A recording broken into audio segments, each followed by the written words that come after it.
Are you a brewhead? I'm a brewhead. Are you a brewhead? I'm a brewhead. Y'all are brewheads? Yeah, we brewheads. So pour a glass of craft beer, we can do this. Yeah. What's good, y'all? This is C-Certified Brewhead. And I am Nathan from Nathan Does Beer. And welcome to episode 198 of Beer and Other Shit, the podcast Adjunct series. Nathaniel. This Indeed. one. This is the most perfectly timed podcast ever, and it just worked out. It really is. And man, is the end of May getting close. It has creeped up. It felt like forever away, and then all of a sudden it's next week. Well, yeah, we're recording this a week before the event, and you guys will be hearing this or watching this the week of the event, which is crazy. If you don't know what we're talking about our 10th anniversary, beer festival called the Get It In Your SpecTAPular, hosted at the residence of our wonderful guest this evening at Blood Brothers Brewing in Toronto. And next Saturday, May 31st, it all goes down. So we're going to be talking about that on the pod. And man, it's been a ride. It's finally essentially here. Basically, all the beers are in tanks or in cans or in kegs. Got just a few left. Been seeing the drops come out on social media over the last few weeks. It's been and there's going to be a bunch still dropping in the next week. Isn't that crazy? A lot of them are coming in the last week, which is wild. Yeah, wild. And session 1 of 4 to 7 p.m. is sold out. That sold out like weeks ago. Session 2, from last I got the numbers, the brothers might be able to correct us. I hear it was about 70% sold. So that's an 8 till 11 p.m. sesh. So if you're still keen, you still want to get them tickets, that's still available as of the recording date. Maybe by the time you hear it, and maybe not, but hopefully if you're still looking for it. The other thing we just want to talk about, we talked about our merch, and I know this is more towards the end of closer to the event. We will have this stuff for sale at the event, but we also set up a Shopify account, which I'll put in the description, for our glassware. Our 10th anniversary glassware, thanks to the legends at Zenon. Huge shouts to Dan. He is such a champion. These glasses are stunning. This is essentially the thing we use the most. These will be available at the event. If you buy your tickets at getitinyourfest.com, you can also select the glassware along with a Blood Brothers tote bag as well. And we only got these yesterday, but the 10th anniversary snapbacks right here with the logo there and the logo on the side. These are also available. We haven't done the photos. I've only got the mock-ups on the website, so they looks kind of shit. So we're going to do that soon. And they will be available at the event, but this is like an ongoing thing. So people can order those. So it's nice to have a little bit of merch. We've never really done anything aside from the print on demand stuff. So super exciting. The event's going to be ridiculous. 40 collab beers and a coffee. It's just bonkers. With all of that, let's bring these gentlemen in so we can have a bloody wicked chinwag. So, folks, let me fix this up. Please welcome Dustin and Brayden, Blood Brothers in. I put the countdown. Where's the audio? There.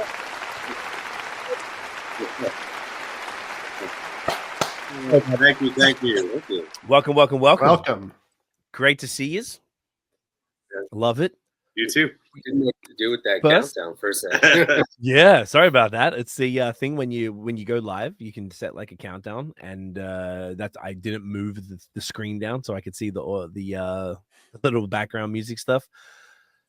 Mate, it's a lot. It's too much going on. I need a producer. But boys, so happy to have you guys here. We realized beforehand, just off air, that this is your first official time on the podcast. We've always had Pat, now he's head of brewing operations at the new spot. But this is the first time having you guys on to get the story, which is very cool and once again very timely.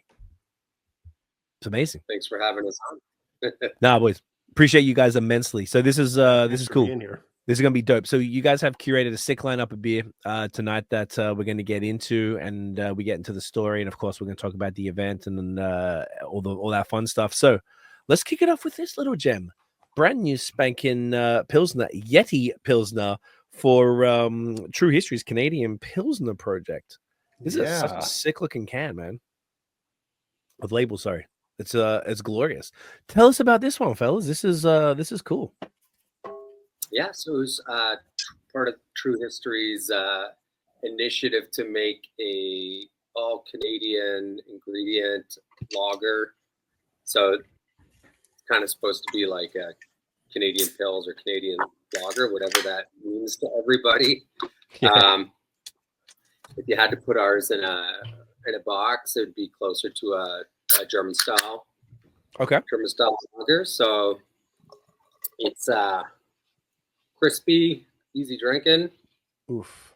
Yeah, we used malt from Malt. For, yes, in Quebec, right? Yeah, which was nice. Hell yeah. So I know our head brewer, Mitch, was quite always happy to use some new, smaller maltsters, stuff we haven't used before. Less modified. It's a little funner on the brewing side for everybody. And of course. We were quite happy with the finished product. That's awesome, man. Definitely looks like that. Like the color is beautiful. I only just heard it in a malt the other day. Yeah, go on, Nate. Sorry. And saw Sasquatch hops on there. Nice Canadian proprietary hop, which makes for appropriate with the name Yeti. I'm assuming that was that was part of the intention there. That was kind of the riff. It's funny once it passed everybody, and then as soon as we package it, it's like it's a pretty big deal already. We kind of missed the great divide. Hey, I get it. This is awesome. Yeah, so this is, and obviously the other thing was Escarpment Lab. The ISAR, is it ISAR or ESAR? Yes. ISAR yeast as well. So like literally everything from Canada, which is obviously the purpose of this beer. You guys can briefly touch on the actual deal. But first of all, once again, guys, great to see you. Welcome again. Cheers. Get that in you. Cheers. Ooh, nose is amazing. Perfection. Oh man, this is so good. Sasquatch. Thanks. What's the profile of Sasquatch again? I feel like I've heard it a few times, but I tend to forget. And I think I have heard that they're better in like Crispies as opposed to perhaps like Haze and stuff. Yeah. So I mean, for this, everything was on the 60-minute side, so you're not getting a ton of the profile of that hop that you would if you're using it later in the brew. So everything was on the 60 side for clean bitterness. So for us, that was our approach to using Sasquatch. We haven't used it other than a bittering hop. So for us, just nice, clean, crisp bitterness. Got maybe like a touch of a grassier note on it, but good clean bitterness. Ooh, right on. I think this is the first time I've had Sasquatch in a lager. Really? Yeah, I've had it a couple of times in like an American pale ale and like sometimes in a hazy. I don't think it really quite works like in a hazy, at least the ones that I've tried. But yeah, like this is delicious. Really delicious. Like this is exceptional. Yeah. Exactly, herbaceous for sure. We were quite happy with the finished product. I would definitely lean into this same profile again. Yeah. Funny enough, like ours a house strand for us. So we, most of our beers are mostly Canadian ingredients. It usually comes down to the hops that are either like New Zealand or Australian or American hops. Mm-hmm. Getting all three, getting the yeast, getting the grain, getting the hops was nice for this project. And they all work. I think they really do work. I mean, it's because that's one of the harder ones. If you're leaning into like, I guess Haze is probably the hardest one. I guess Westies are pretty good for the Canadian hops because I think we have some pretty decent stuff up here that our own versions of Chinook and Centennial and I believe Cascade out west. But Sasquatch is like that newer one, and I think Haze is probably the hardest thing because, aside from the El Dorado from that hop farm, what's it called again, Nate? The one in Quebec? Oh, Lupulin. Lupulin. Yeah, they're the ones who have the Canadian El Dorado. That's the closest sort of thing that can work.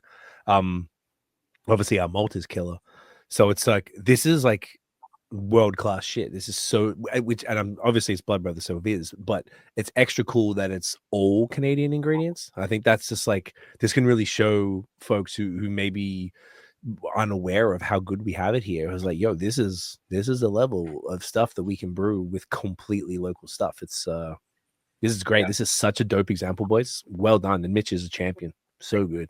Yeah. Yeah, I'm looking forward to trying more from this project. I'm not sure what else has come out from it yet, but pretty stoked to try. Only Towns dropped today. I had it. Yes, I tried it because I was there yesterday for canning. Of the Dominion City dropped theirs just yesterday, I think. Okay. Yeah, and there's another one in Ottawa. Spark dropped theirs. Okay. Yeah, there's been a few. Yeah, but not. When did this drop, by the way? Like really recently?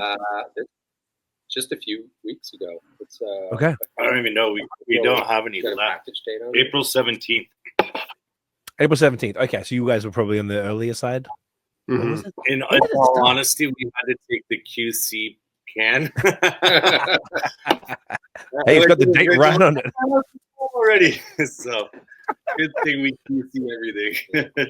yeah. See, this was a cold storage QC, so at least it wasn't from our incubator. From the wall. You know what's funny? I did a couple of tests when we were bored during COVID, when everything was just trying to make content, and we did one where we took a Pilsner, and then I think we took Haze and a West Coast, and I left one in the fridge for a week and one on the shelf for a week, and did that for different styles. And I think more times the one on the shelf was better, and I tasted them blind, and the shelf one surprisingly was often better, even with the IPAs. And I thought that was a very strange result of an experiment. That's weird. So who knows? It's super strange. But this is sick. So is this still available if people want to get it? No, it's gone. It's gone. Brew it again. Tough luck. I think you should. I really think you should. This is exceptional. Did you say it was like a German or a Czech Pilsner style?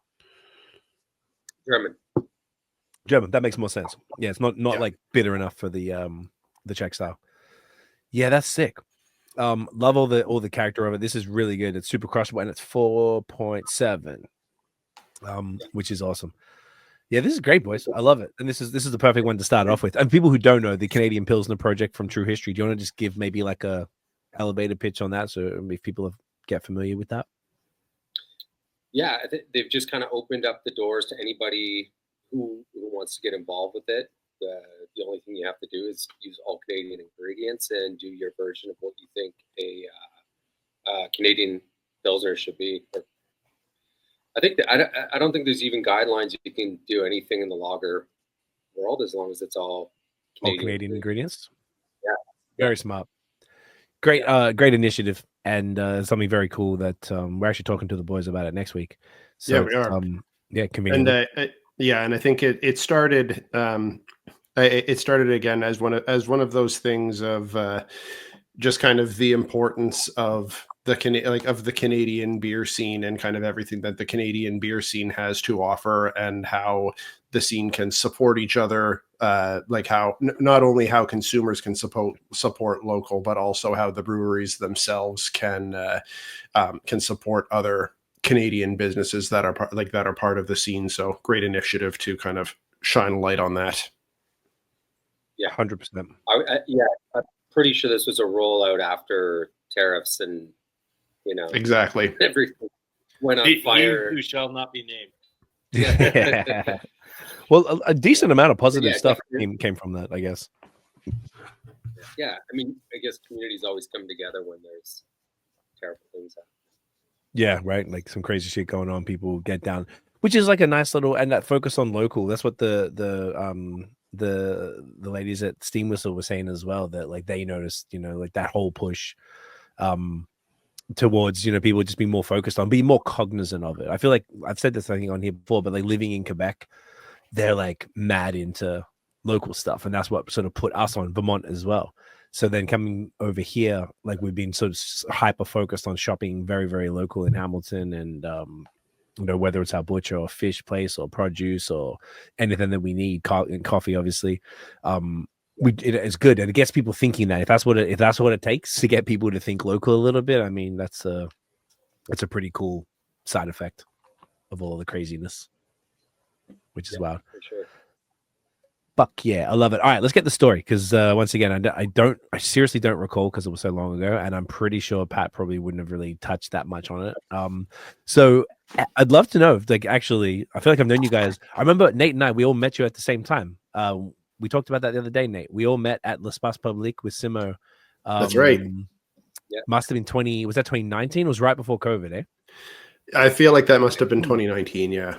Yeah, it was big It was Simon. right before they had signed the lease on that production facility, so I don't know when they opened that up.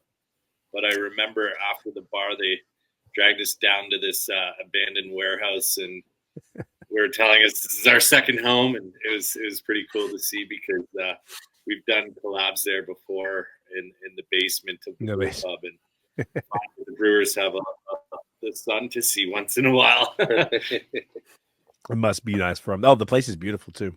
It's so. Have you been there since it's all been built out? Oh yeah, yeah. And I haven't seen the music venue or if that's opened up yet, but it was really cool to see that that was the next phase of the space. I don't know if it had. He didn't. I was only there a couple of weeks ago. He didn't take like the tap room was still there, and there's that cool space upstairs. So they got all the long tables and I think arcade games and stuff. I didn't see the music venue, but someone did tell me about that, which is sick. It's really cool to see. But yeah, I distinctly remember coming out hanging with you guys that night because you guys, it was like a launch of a collab, I believe you guys did. The rice, was it a rice lager or something? Yeah, it could have been the Rice Goes. That was one of the collabs we did, unless it was I can't remember if it was that one or another one that we had done together. Maybe it was the Rice Goes actually. Yeah, I remember it was something just different. That was like didn't have like rice is what's sticking out to me because it was something that didn't have malt in it. Yeah, it was like a pale off-white can. I remember that even. Yes. Wow, great memory. I distinctly remember one of our one-way kegs going off and telling the guys we got to pull that right away, and then quickly realized that not all one-way kegs are created equal. It was like a double IPA or something. It was like, oh man. Sorry, what was it doing? Just foaming up? No, it was oxidized. Yeah. So we've learned ever since then to take extra measures when using one-ways because they cannot be trusted. Yeah. Good to know. I didn't even know they existed until this event. Erica was telling me about them. I was like, I didn't have a clue what she was on about. Now visiting the breweries, I'm like, oh, it's those little plastic things, like little mini guys. Yeah. Like, okay, hence one way because you can just chuck them out, or they throw them out. Is that what they do, or they just don't mind keeping it? I believe they recycle them, and I mean they had a bit of a rough go at the beginning. This is probably like 10 years ago, where a couple of them blew up in market and people got hurt, and I think they've kind of worked those kinks out. But some breweries we heard of that were cleaning them, but I would never trust that. I don't think you're supposed to. I think one way name is for a reason. Yeah, that's a good point. I was always curious, because now I'm just like learning a bunch about this stuff. That makes sense. But anyway, yes, that's when we connected all for the first time, which is just funny that we were shooting that vlog, the Where to Drink Craft Beer in Montreal that night, and you boys happened to be at L'Espace. So very cool, and since then it's great. But I kind of feel like I've seen you guys so many times. We don't know the story. So it's I'd love to know how you both got into beer, and then how that led to the brewery starting. Sure. You want to start one? Sure. We start with we moved to craft beer was always a thing. Grew up in the Windsor area, so we were kind of spoiled with a great Michigan craft beer scene. Moved to Toronto in I forget. It's been almost 20 years. Yeah. Moved here to play music. Played for a number of years. It was kind of the passion, going after that career, and eventually gave in that not passion, but the dream. Took on some other contracting work and things like that, but needed that creative outlet. So we were doing a bunch of things. We were doing food pop-ups and just fun little things like that weren't totally music related, but still very creative. Ended up at a homebrewers competition one night, and it was like, holy smokes, we're back in Michigan again, where these, homebrewers were brewing things that you could not get in Toronto. That was for sure. literally the next day, him and I are on the internet looking up, what do we need to buy to start brewing our own beer. And we started probably the next weekend, I guess. Went down to OBK, went to go visit our friend down there. I forget his name now. He did not want us there. He was not used to people in his shop. It was strictly online only, but we're like, no, we want to see the stuff. We want to make sure we're buying the right things. And so started brewing from there. It was almost, 2 years-ish? So almost 3 years. 3 years? Yeah. When was this approximately? Sorry? What year was this approximately? I would say 2012, because we opened up Blood Brothers in 2015. Yeah. Oh shit, that's fast. Okay. Yeah, it was a lot of brewing. We're talking probably on weekends and evenings, probably 3-4 recipes a week that we were pumping out, which led to us getting kicked out of Dustin's his small apartment. It constantly smelled like a fermenting brewery with that many carboys. I would say we probably have up to 30 on the go at any given time with the schedule we were brewing. And that's when we started looking for a hobby space. We were doing well with contracting, and so this was great. We'll just rent a space in Toronto, and very quickly realized that that's not cheap, and we would have to actually get people to buy this beer in order for us to have this hobby space. That lasted, it took about 2-3 months to open that up? 2-3 months. I thought it was a bit longer, but was it? Once we got it open, it didn't even barely lasted. It didn't even last a year, and that's when we moved basically next door onto Geary. We were on Westmoreland, which was in a building that had a Geary address, and we just went across the street. So it was quick. It was quick from when we started homebrewing to opening, because we didn't actually plan to open a business. That's true. Right. There was never a plan of opening Blood Brothers Brewing until we realized what we were doing was already illegal, like the amount of beer that we were brewing at home. And then when we thought we could up it a little bit and make enough to sell on the weekends and everything, and then we kind of learned quickly that we had to go through the licensing process. And once we became legitimate, we're selling to the public, we thought we were just kind of going to continue it as a hobby and make enough money to keep the doors open and pay rent and have a fun hobby. And it just kind of spiraled out of that. There was no business plan. There was no financial projections. There was no anything. It was just boom. Just right. So what were you doing before you got the hobby spot, as you would call it? What were you doing with all that beer if you're brewing 3 to 4 times a week? Lots of just given. Yeah, people were buying it. That was, I think, the biggest reason why we thought we could rent space. Like I said, we were contractors, and we would have customers. We'd gift them a little 6-pack, and then all of a sudden they call us up and say, "That was great beer. Can we get a couple of kegs? We're getting married." Or it was just it was just funny to see that if people and your friends are actually willing to even buy your homebrew, that maybe you got something there that could keep the lights on in 800 square feet, which was the size of the original brewery.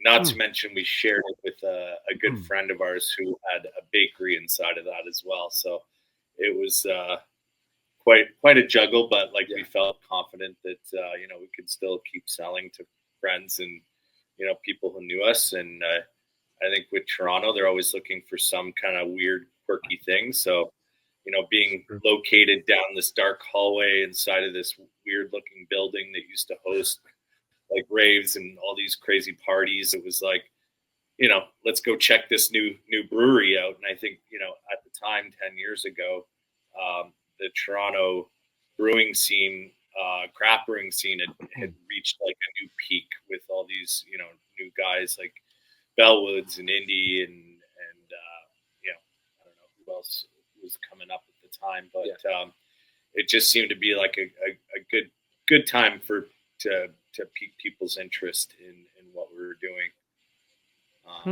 I'll let you go from there. Yeah, I mean, we opened on such a budget. A lot of the equipment was pretty lousy. So as we got bigger, or not as we got bigger, but as we were actually selling product out of the first location, we kind of had to make a decision if we're gonna continue this. I think we should probably invest, and we need to move to a bigger space. And yeah, that was the point where we're like, okay, let's put it all into this. And at that time, I was working during the day at the brewery. Brayden was still finishing out some contracting jobs, and we kind of made the decision that we were both going to go full time into the business and try and make it work. And that was at the time we moved into our current spot on Geary at 165. And so then you had a small system at the other place, like obviously not a home brewing system. You bought a bit obviously bigger than like a bucket type of shit. Like you got like a grandfather type of shit, or we made it. So it was made by us, so it was still pretty homebrewy at that time. But it was I think we could push out about 400 liters a batch on the system that we made. Okay. And it was pieced together, second use, fruit, dairy, pharmaceutical, whatever 304 or 316 stainless product we could get at like, they weren't really scrap yards, but they were like places where things go to die for resale kind of places. Like we had one auctioneer, and he got to know us fairly well. And we'd always go like, what's in the back? And he's like, that's all the stuff that either A, somebody won the auction for and never picked up, so we're going to eventually scrap it, or B, just stuff that we don't feel like fixing. So he let us have a go at a lot of that. Yeah. And then a bit of traveling around the Golden Horseshoe to different stainless graveyards. Yeah. It was funny. Like, we're talking, Tim Hortons held their soups in these. Okay, we'll buy that. And, it was a lot of. Our mash tun was an old dairy tank. It looked like a big bathtub. Yeah, it was the worst. Having to brew into that in the winter versus the summer, you had to strike it at the right temp, and it was always hit and miss. And there was definitely not a lot of control at the beginning of Blood Brothers on the products. It's always something we wish we could go. If we went back, we would have invested the right money to start off, right? But I don't know, maybe we wouldn't have the same spirit we have now. Yeah, sometimes you have to do the dirty work to appreciate. Yeah, we didn't start slick. Yeah. Did you guys have? I mean, go. Sorry. No, brother, go for it. We look back and we're pretty surprised that we actually made it through that growing phase. Sometimes with the lack of equipment and lack of knowledge, and it was just us continuing to try and learning and making mistakes and getting better from it. That's awesome. Luckily, it was quick enough that we stayed in business. Yeah. Dude, that's so cool. I have a two-part question though. First, did you actually have it sounds like it was Cold Blood Brothers even back then, yeah? Yeah. Yep. Did you have labels? Like you made labels for all the beers and stuff like that? Or was it all just kind of like brown bottles and little text on the cap or some shit? We made labels after we had to get a license and we were selling to public. We had labels. Okay. We had just toe tagged every single different brand. So one label. Yeah. And then we stamped the toe tag. Our bottle shop staff, when we actually got them a year or so later, hated us for all of that, but it was all we could do. Couldn't afford a new design, especially when you're doing 400 liters at a time. It's like, it's not even worth it. Now the other part was, did any of the beers that you guys were making in that original 800 square foot place. Did any of those SKUs make it to Geary? And if they did, are they any of them still around today? Oh yeah, not the same recipes. But. Yeah, recipes have changed because we didn't realize some of these would end up being like our core product. So Shumei was a recipe brewed in that space, which is our best-selling beer right now. 6.5% hazy. It started as more of an English style IPA, so it was a lot more malty, a lot more bitter. Boy, that's crazy to picture now. Yeah. No, it's brewing it in dish bottom fermenters with open tops. Yeah, haze wasn't like something that we could pull off out of our original space. Okay. Even if we tried to, it may end up tasting more like an English IPA. Gotcha. Okay. Yeah. Inner Eye. Okay. Pale ales. Yep. That was the first recipe we ever put out to the public. We don't use the same yeast anymore. Yeah, it was when SpecTAPular was like a new product. It was when they didn't really know if it was Brettanomyces or if it was Saccharomyces. And it created like a slightly tart, really super fruit forward finish, like quickly. So a lot of people were using that as like an alternative to certain strands of Brett, just to get like that unique flavor profile. But since then it's changed to it's changed to a hazy pale ale. Okay. Paradise Lost. Yeah. Well, before Paradise Lost was White Lies. So that was our best. Oh yeah. Sour ale with Like at that Sauvignon. time we were both.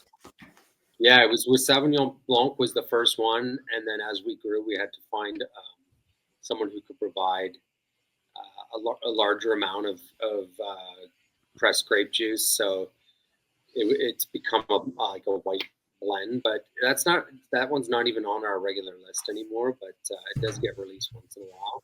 But from that product, we went into Paradise Lost, which was like a whole series of different fruits and whatever with that sour base. Amazing. What about Guilty Remnant? Guilty Remnant was in that space too. I figured. That was supposed to be a one-off for cast days. No shit. Was that? That was cast days because we were like, how do we get the attention of people? And we banging our heads, and we weren't the first guys to put out like a white inspired stout, but we put our own spin on it, and it stuck with us till today. It's one of our best selling LCBO SKUs for seasonal anyway. Yeah, people fucking love that beer. Oh, big time. It's weird. That's the one that I was put on to you guys. My original co-host Scott. I don't know if you ever met him, but you'll meet him at the event. He lived at DuPont and Lansdowne. So he was around the corner. So he was telling me about you guys. So I remember we were doing pods back in like 2016, 2017, and he would bring the bottle. And he's like so excited to show me because I was in Montreal then. So like, I remember there was such crazy hype, and that was probably the first white stout I ever had, if I'm not mistaken. And it was, I feel like that was the one that people were just, like Nate said, like just fucking stoked on, that got people talking. Is that, if that's our perception, is that your perception as well? Or was it kind of a bit? It definitely was. There was a lot of like, what is a white, like people were just interested in the idea, the concept, and what made it a stout. It bothered some people, obviously. This isn't a stout. It's like, yeah, whatever. Shut up. Yeah, but we were very surprised that became as popular as it was. It's Scott was actually the one that that put me onto that beer too. Because yes, no, because the first time I did a trade with him, he got me my first taste of Blood Brothers. That was the first time I tasted Guilty. No way. I tasted White Lies, the Sauvignon Blanc one. So yeah, I got to credit Scott for that too. Just Scott All right. putting it on, Yeah, but it was. Yeah, Very big cool. up Scott. You will. I like that. That's so funny. I feel like though that was at a time when it was beer was so exciting, and you guys were this like the newest brewery at the time that was like hard to get. Like you couldn't just go and get Blood Brothers that easy. You had to. I think you might have probably had limited opening hours even at the time. I'd imagine. You have to know when you're going to be open. You have to know that it was there. Like it was the time when, like, say, if you know level of beer, where you had to, like, I imagine you would have got crazy lineups even back then, due to that level of kind of like excitement. I can't remember, to be honest. I remember we had so little of beer that often we would just run out. And I mean, Right. even going to Geary, there were weekends where it's like we've got one beer left, and what do we do? Do we keep open, and do we get people mad at us because we don't have the variety that we thought we were going to have to make it through the weekend? But thankfully enough, everybody was pretty forgiving that way. Interesting. Fuck, this is fascinating. Okay, so should we move on to the next beer for a second? We should, yes. Continue the story. This bastard's tapped. I was so honestly, good. this was. Do you want to go the Westie? Yeah, I think that's a good call. Or do you Yeah. like oak cream might be a nice oak cream might be nice because it's sweeter, and then we go Westie, and then we go the next one, which is even more sweeter. Oh, I Up to you see. guys. Okay, you're the boss. Dry sweet. I respect that. Yeah. Great to make it longer. Yep, That's oak you've thought cream this next. through. Yeah. I love it. Beautiful. This is fun. This is awesome. I'm so happy getting this story. Like, see, this is the shit we did not talk to Pat about this. Yeah, So we've been missing this all like Yeah. all these years that Blood Brothers have been on the podcast, and now we're getting the story. it Helps took me 10 years. remember things too. I forget everything.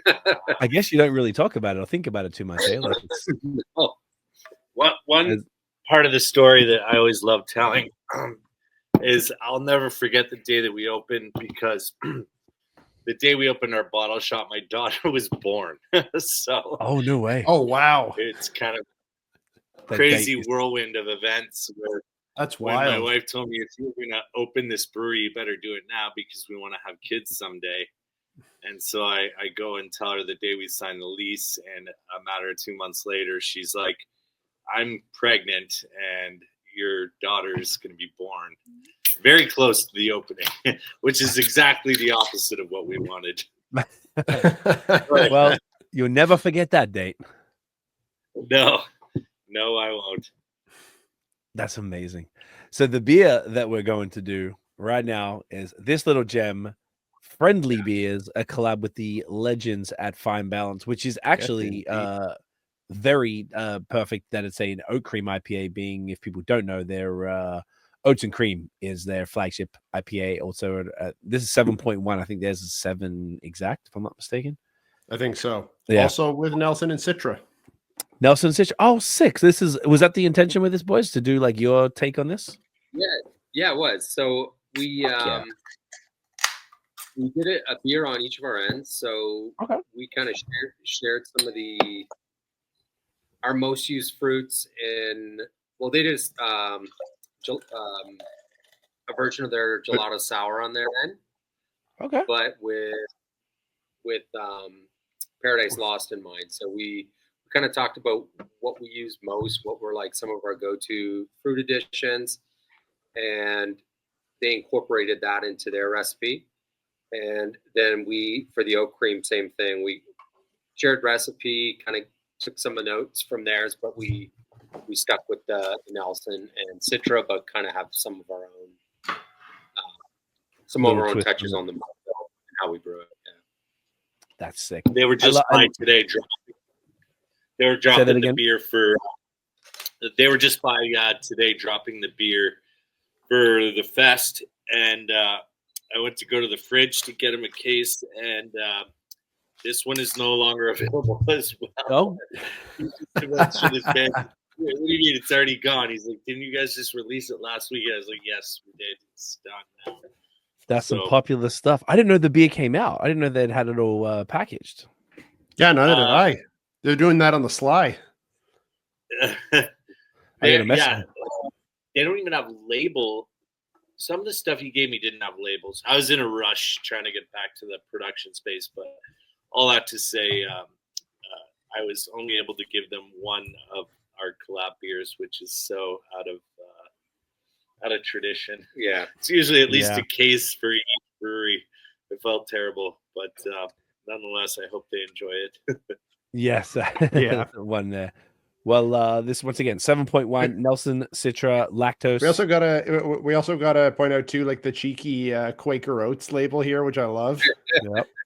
Coming from as well the kings of cease and desist, which obviously that's something else we should get into, because I think you told us. Oh yeah, we gotta talk about that. Yeah, I totally forgot about that. That's just fucking funny.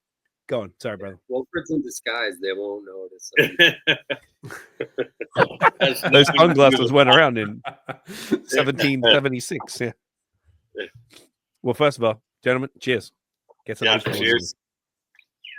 Just want to shout out as well these Blood Brothers glasses. Yeah, these like fantastic Sempley glasses. Oof, they're so nice, gorgeous. These were my Christmas present a few years back. I was stoked. Oh God, this is great. They were a Christmas present for me too. Look at us. Look at that. Getting Blood Brothers for Christmas. Santa Claus delivering. It's a great gift. Yeah, thank your partners for that. Yeah. Yeah, it was actually Dan, the guy who talked about off air. Tiff's cousin got me these ones. It was well, I told him to. He was like, "What do you want?" I'm like, "I want these glasses. If you want to." In my case, it was a gift from my wife. She was like, "You asked for these 2 years in a row, so I guess I'll finally get it for you." Good woman. This is awesome, boys. I haven't had oats and cream in a while, but I feel like this is like a real. This is a great. It tastes like oats and cream. Yeah, right. Great. Body's fantastic. The head is glorious. It's not overly sweet. Like, I know Nate and I are both partial to oat cream IPAs. We used to be obsessed with all this stuff too, with lactose back in the day. This is money. And obviously the fact that it was what you released it a week ago and the Fine Balance boys couldn't even get a case. Which that's on us. Yeah, definitely on us.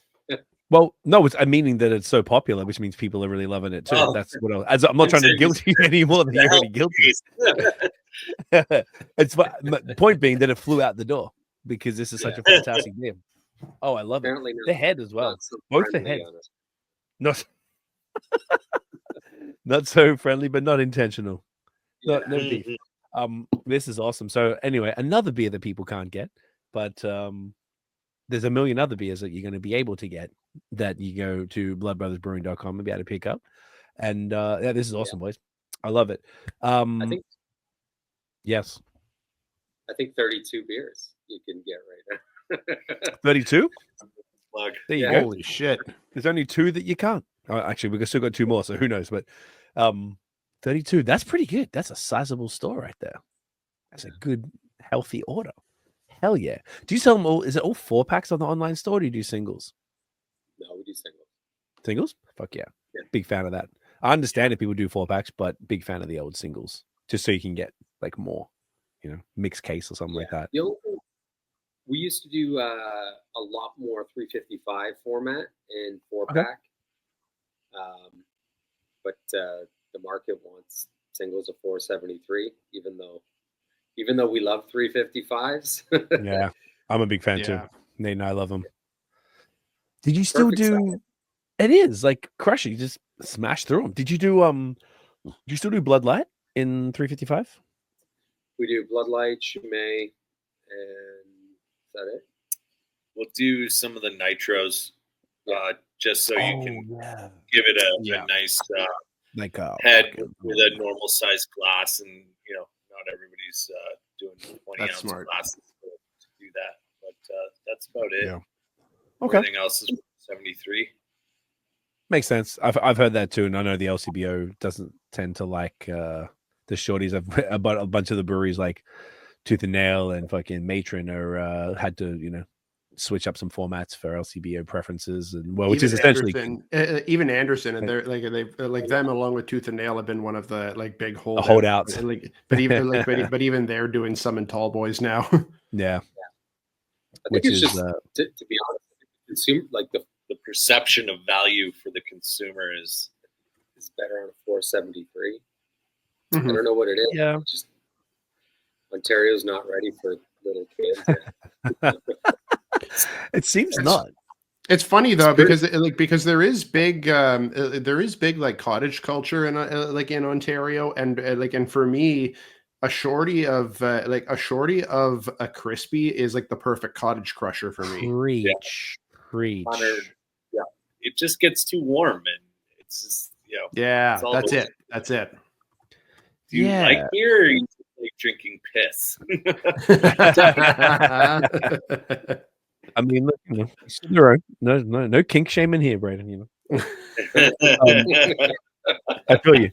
I wish the market would be more into it, but like I feel like I would get through so more when I look at like right now, obviously because of the event, both Nate and I are kind of like in a surplus, let's say. It's a little bit bonkers. Would be a little easier to manage if it was shorties. Let's say that, Yeah. Particularly like big beers. Like one of the things I was always, this is what I love. I have one of them here. I always wanted big like 10% plus beers, anything in like 8-ounce cans. So the Answer in Virginia and Richmond have these little things, and they're just like a screw top lid on these little weird little cans. And this was a 12% stout, so I got a few of them, and I got a few of them because and they weren't cheap, but they're tiny. I was like, sweet, like just like boom. Whatever, it's not too small. It's like just enough. Like I can obviously handle more, but it's like nicer to be able to. If you just want a little bit, you got a little bit. Otherwise, if I felt like a stout, but all I have is 750s, you're not really gonna. Yeah. You know what I mean? Like you can drink that all day. You can microdose. You can lock it back up, go for a ride somewhere, drink it somewhere else. Yeah. There's not a lot of carb in those things anyway, so you absolutely can do that, and it feels pretty tight. And they look pretty, and like nice little gold tops. This is kind of classy. I'd never seen them before, so I didn't understand what it was at first. It was very odd, and I was like, "No, it's true though." And even if that kind of thing is probably not feasible for most breweries, but when a big imperial stout like 14% is in a short can, that makes it so much less daunting than even a tall boy. Never mind a 500 ml bottle. Couldn't agree more. Or more. Not complaining, but I've heard, and you guys would know better than anybody, that the pastry stout nerds are just not having it. They want fucking 473s minimum type thing, or 500 ml bottles or whatever. Is that your take on that at all? 473, no complaints. If we did it in 355, I don't think people would. I think it would be okay too. Yeah. Okay. I think the biggest backlash was when because our bottling line is I mean, it's been through the ringer and back, and like bottles aren't so much a thing anymore. So we obviously bought a canning line, and all of a sudden we're like, why are we putting our barrel-aged stouts in a bottle anymore? And it was just sacrilege. And how could you charge this price for a can of beer? But meanwhile, it's like, when was the last time you went to the States? Like, you're paying that much and more, and in American dollars. Like in Canada, you're getting the best deal on bourbon barrel-aged stouts, in my opinion. When we travel and we see some of these prices, like, holy shit, man. Nonetheless, I paid like $45 US this year for a couple of bottles. Like, what's that work out to be? 45 has got to be like 65 Canadian. Yeah. Wild. That's like a high-end bottle of wine. Yeah. That is. And that's only 500 mil. Yeah. 500 mil. Those were adjunct stouts? Yep. No shade. And I love them. Three Sons. They're exceptional in Dania in Florida. Like, there was one They're all still bottles then, right? Yep. All 500 mil bottles. And I remember I got one from Brewed and Bottled in Lewiston. Because they got some 3 Sons. He's like, hey man, I just want to warn you, it's $30. I'm like, whatever. I expect it to be expensive. I'm already going. Yeah. I know what I'm getting myself into. But when I went down there, I got those. They have those emails where they send them out. I try to be on a lot of mailing lists, and they were like, oh, there was like I was in there in February, so it was like a Valentine's Day drop of this. I don't know, whatever, some adjunct stout with a caramel and all this shit, and I was like, oh, I can actually do it. And you had to go pick it up. So I was like, cool. I just bought it online. And I didn't even think about it, but it was like, yeah, $45. And then when I went there, my friend in Montreal wanted me to get this double barrel barley wine, which was also $45. And he said it was amazing. So then I got one of those for myself as well. So it's like $90 US on 2 500 ml bottles, waxed. That adds up. And oh then, my God, yeah. Expensive hobby. Honestly, that's why I look in the cellar room. I'm like, I don't know what to do. It's just like you gotta quit everything and just drink. It's terrifying because you don't want to waste this stuff. And obviously, if any, I try not to buy adjunct stouts for the reason of don't want to put them off too long because they start to drink and it's like, what's the point? So I try to buy just barrel stuff, which I kind of prefer anyway. But like, it's so stressful. Whatever, first world problems. But yeah, what to buy? What to waste my money on? But no, it's not. It's really fun. But yeah, it would be. I think like we were all saying, it sounds like all 4 of us are in agreement that I guess a smaller format would be preferable for multiple reasons. But there are a passionate, probably minority of big stout drinkers or whatever and that includes as well like triples or quadruple IPAs or anything like that. Like Third Moon do them in 473s. They got yelled at for doing the shorter can, like the Red Bull cans. So they wanted the 11.9% quad IPA in a 473. Oh my God! Remember I that? loved it when they did those in the silver bullet cans. Yeah. Why couldn't it stay that way? Yeah. It's the same. It's a 355, so it's the same thing. But even they had to change it because maybe it's the same thing. The high ABV drink is like the dude in Quebec that I got, my friend Fred, who I got the 3 Sons one for. He only drinks double IPAs and up, and like barley wines and stouts. That's it. Like I tried to get him into lagers or 5.5% IPAs, and he's just not having it. So I think that might be representative of the crowd that prefers absurdly high ABV products, and they just want more of it as opposed to less of it for whatever godly reason. They're very particular about like dollar per percentage of ABV. Yeah, you could buy if you buy 2 355s, it's bigger than 1 473. Yeah, and it'll probably work out better financially, both for the brewery and for the customer.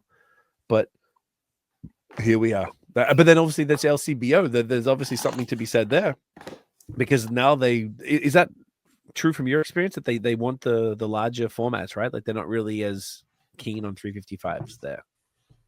Yeah, we've even when you track the sale of people who are trying the 355 mils, there's just not as much success in that format. Period. Right.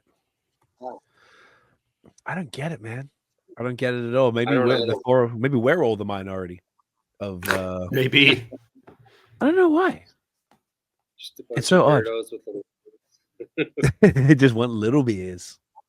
Hey, we still drink volume. We just want a little bit less of it, a little bit of variety. Yeah. Fuck, is that too much to ask?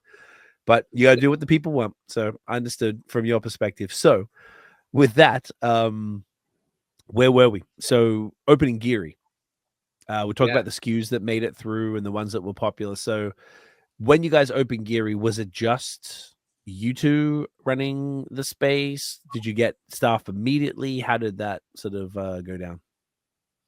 Yes. So Geary originally was Indie Ale House's barrel room. So we worked something out where we would bring in a brewing system. And we'd share the space. I think it was a year we planned, or whatever it was. We would be in the space with them. They had planned on leaving because they had plans for their production facility in Etobicoke, and So we're like, yeah, it's great. It gives us the opportunity to take like the full rent after, and we can grow into the space. So we, so you, myself, and we had one person. We started with 3 of us. Someone assisting us with some of the brewing work, and as it grew, I think the next step we brought on our first head brewer there to take on the brewing fully, and that was Patrick. So Patrick Williams, who works at Escarpment now, he was our first head brewer. He had come from Amsterdam at that time. Okay. And, why did you guys choose to get a head brewer when you were both brewing? Did you want to both just start focusing on the business and have someone just kind of do the grunt brewing work that you guys did the recipes for? Like, what was the thinking?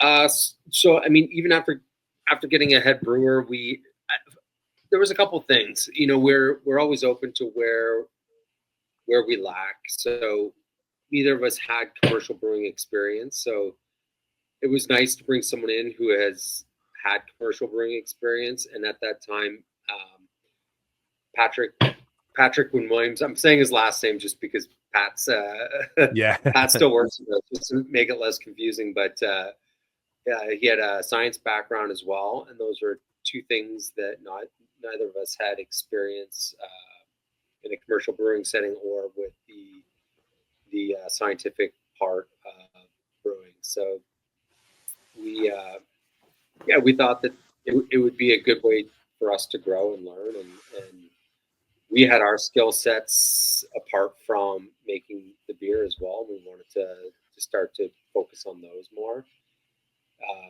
At that time, it was building out the space, because it was still a giant warehouse. We needed to build a bar. We needed to create, build out glycol lines, and again we built out this space just like the last one, but with a bit more professional equipment. And then from there, how did that flow? It was I think it was Karen. I can't remember. Karen was helping us with administration and orders, and we're really trying to piece it together. After we built the bar, we had to bring on front of house staff, and that was a whole other thing, because neither of us had managed a bar before. So we kind of had we were building this business, but again, because without having a plan, things were kind of just like running as they grew. And I think eventually, as we got to a certain size, we realized we needed to bring on someone who had more experience in those departments. We were operating that way for quite a while. Okay. So it was brewing all the beer, and then, hey, we could use help from someone who has a little more experience in commercial brewing, bringing someone in, opening up the front of house and running that, and bringing on staff to help us, then realizing, hey, we should probably look at a general manager or bar manager. We just tried to do a lot of things ourselves before we brought on more help, just to make sure that the business could support the extra staff. And then from there, after Indy moved out, we had opened up more space. We just kept building the brewing team, so it was bringing on more brewers. At that time, we had transferred from Patrick to Patrick, and the head Patty to Patty. So for the head brewing role, though, at that time, Patrick Williams had moved out of the city and shortly began his career at Escarpment. And Pat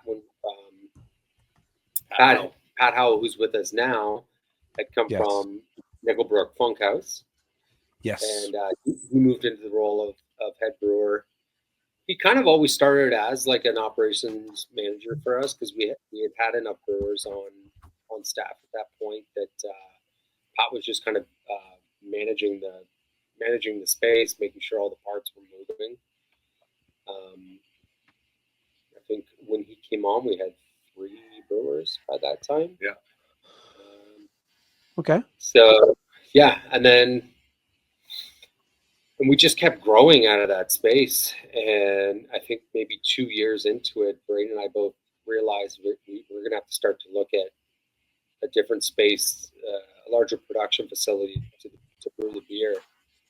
And it took, holy shit, it took 2 years. 2 years in the city to find a landlord willing to give us anything over a 5-year term, and with a large build out like a brewery, we're like, can't put so many millions of dollars into a space and have 5 years of guarantee. There's no way that can happen. So yeah, that's why it took the time that it did to finally find something.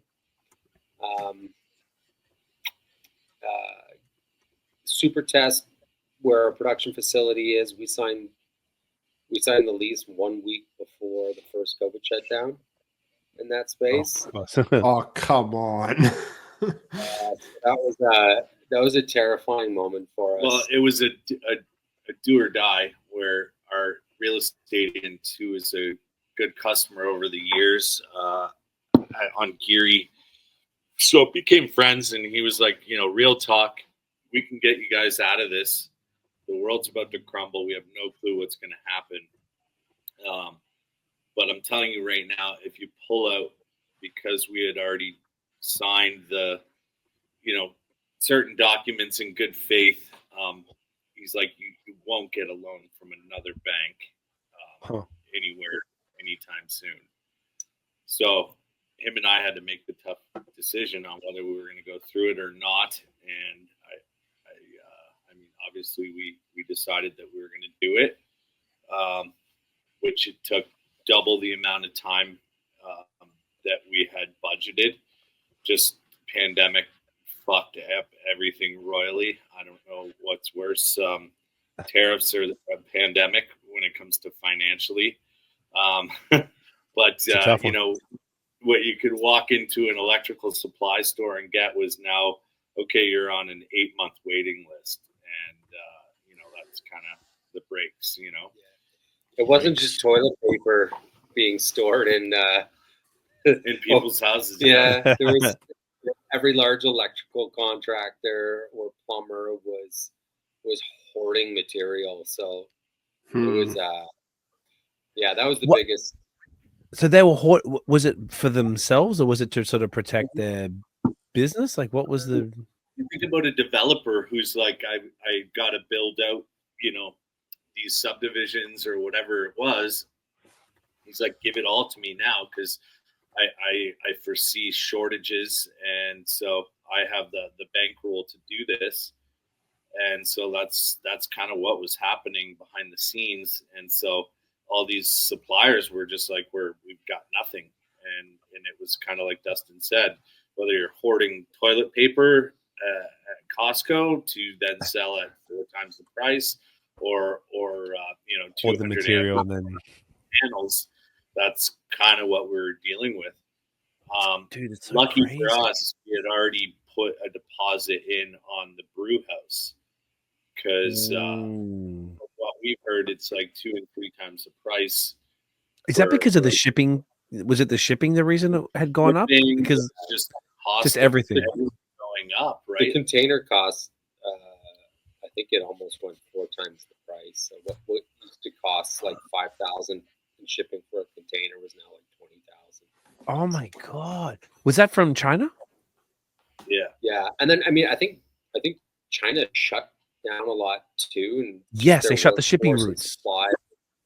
Yeah, because I guess that's where it started. So but then they were like, they had to pull back or something. I remember that fucked not only this, but like literally everything, all the like clothing and like what isn't made there type shit.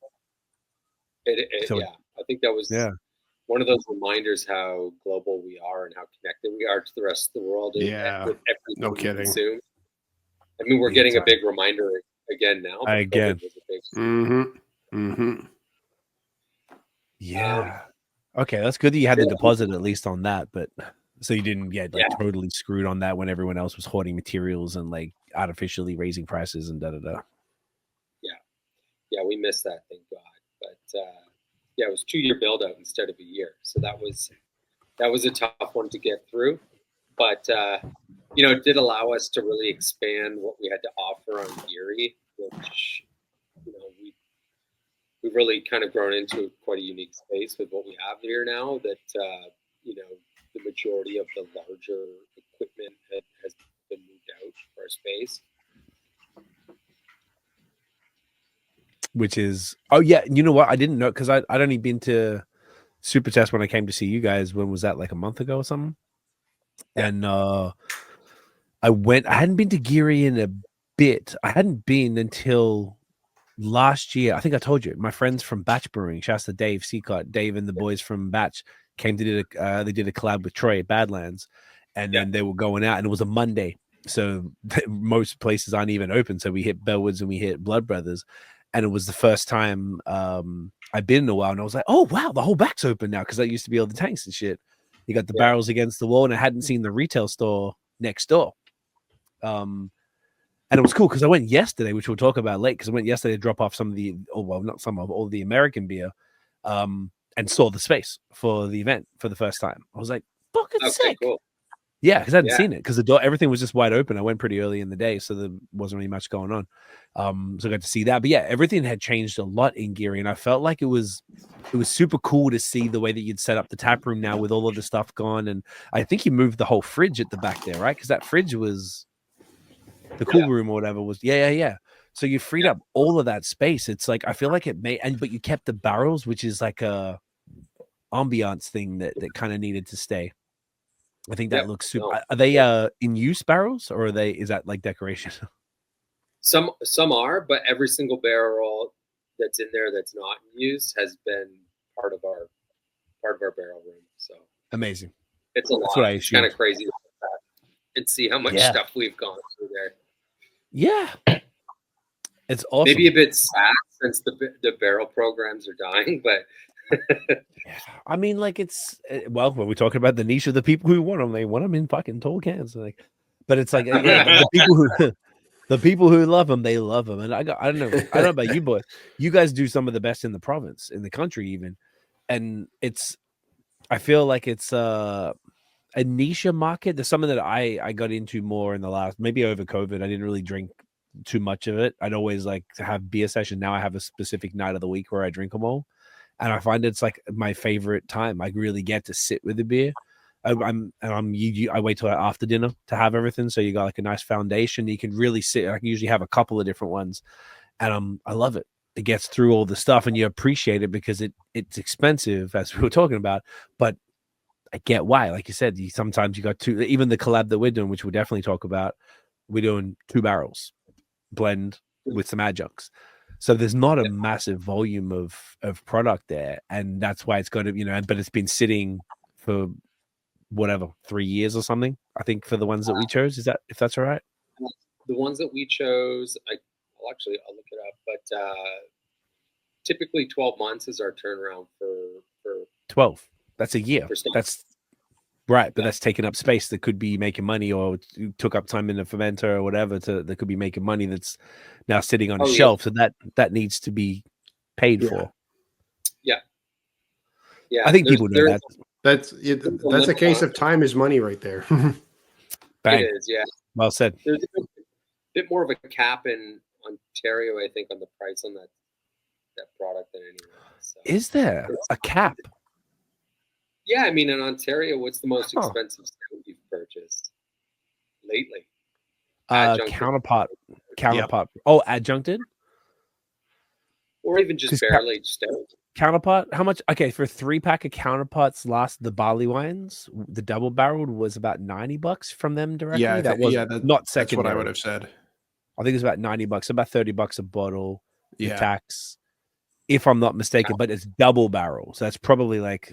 So it's like 3 years ish of stuff and blends, and there's got single barrel versions, 2 single. Say the last one, 2 single barrel versions, and then a double barrel blend.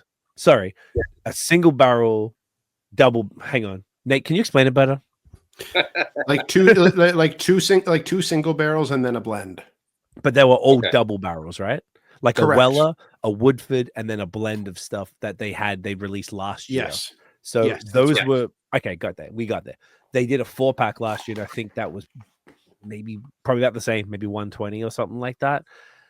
That's probably the top end. So call it $30. If I I'm would talking say so. not resell, like if I go to Durand here in Hamilton or somewhere else, like Sidewalk in Kitchener, they're going to be a bit more, but that's part of... Actually, you know what? I can think of one that's more than that now. Like now that you mention it, back when I have no idea if they still do this, and I never bought it myself. But back when Flying Monkeys used to do Invictus, that was what, like I think that was one that they would sell like one bottle for like 120 or something like that. Okay. Wow. Excuse me? Yeah, have you tried it? Do you say $120 a bottle, Nate?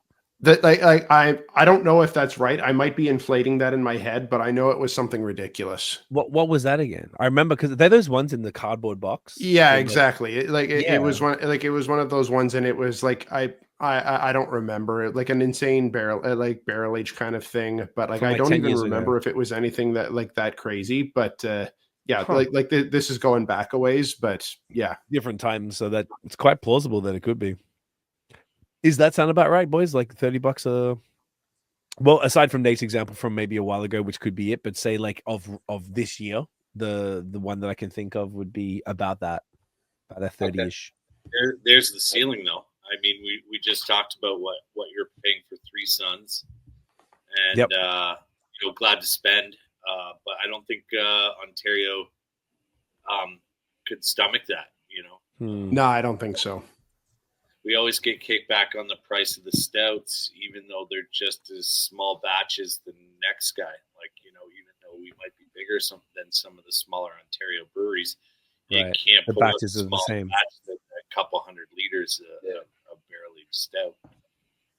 Yeah, once again, like ours is literally 2 barrels combined with some adjuncts that obviously add to the price because we're using actual raspberry puree and like actually good quality ingredients in the beer to complement. Obviously, you're not going to ruin that beautiful base beer with anything less than something great. Yeah, it feels reasonable to us, like what is charged for that. But they could. Do you think that if people get you said you got a bit of like blowback from that? Do you think is it like a lack of understanding of what these things cost, or what's the vibe? I think so. I think in general, I think the concept of what it costs to bring in a barrel from a broker and then have that barrel not used again, because in a stout, once you use the barrel once you get your fresh dump barrels in and you fill them up and sit on a year and package them up, you're not using that barrel again to make another stout. Well, what are we paying? $400 for a barrel? $400 to $450 landed, and that's probably more now that tariff. And it's a one-time use, probably, right? Yeah. One-time use for a brewery. Yeah, so like in a 400, so in a barrel you might get 180 liters out of it, and that's $400 of costs on 180 liters. So Jesus, 360 cans. You've already put that in, just for the barrel. Just the barrel out of the cost is just for the barrel, and not to mention aged. Totally, the time plus what if it doesn't turn out? Yeah, what if it gets infected?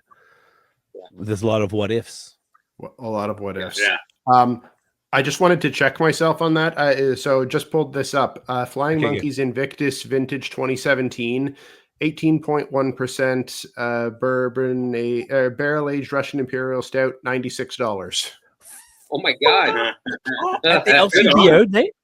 No, not at the LCBO. Direct from the brewery. Okay. I mean, that's a far cry from Juicy Ass. Yeah.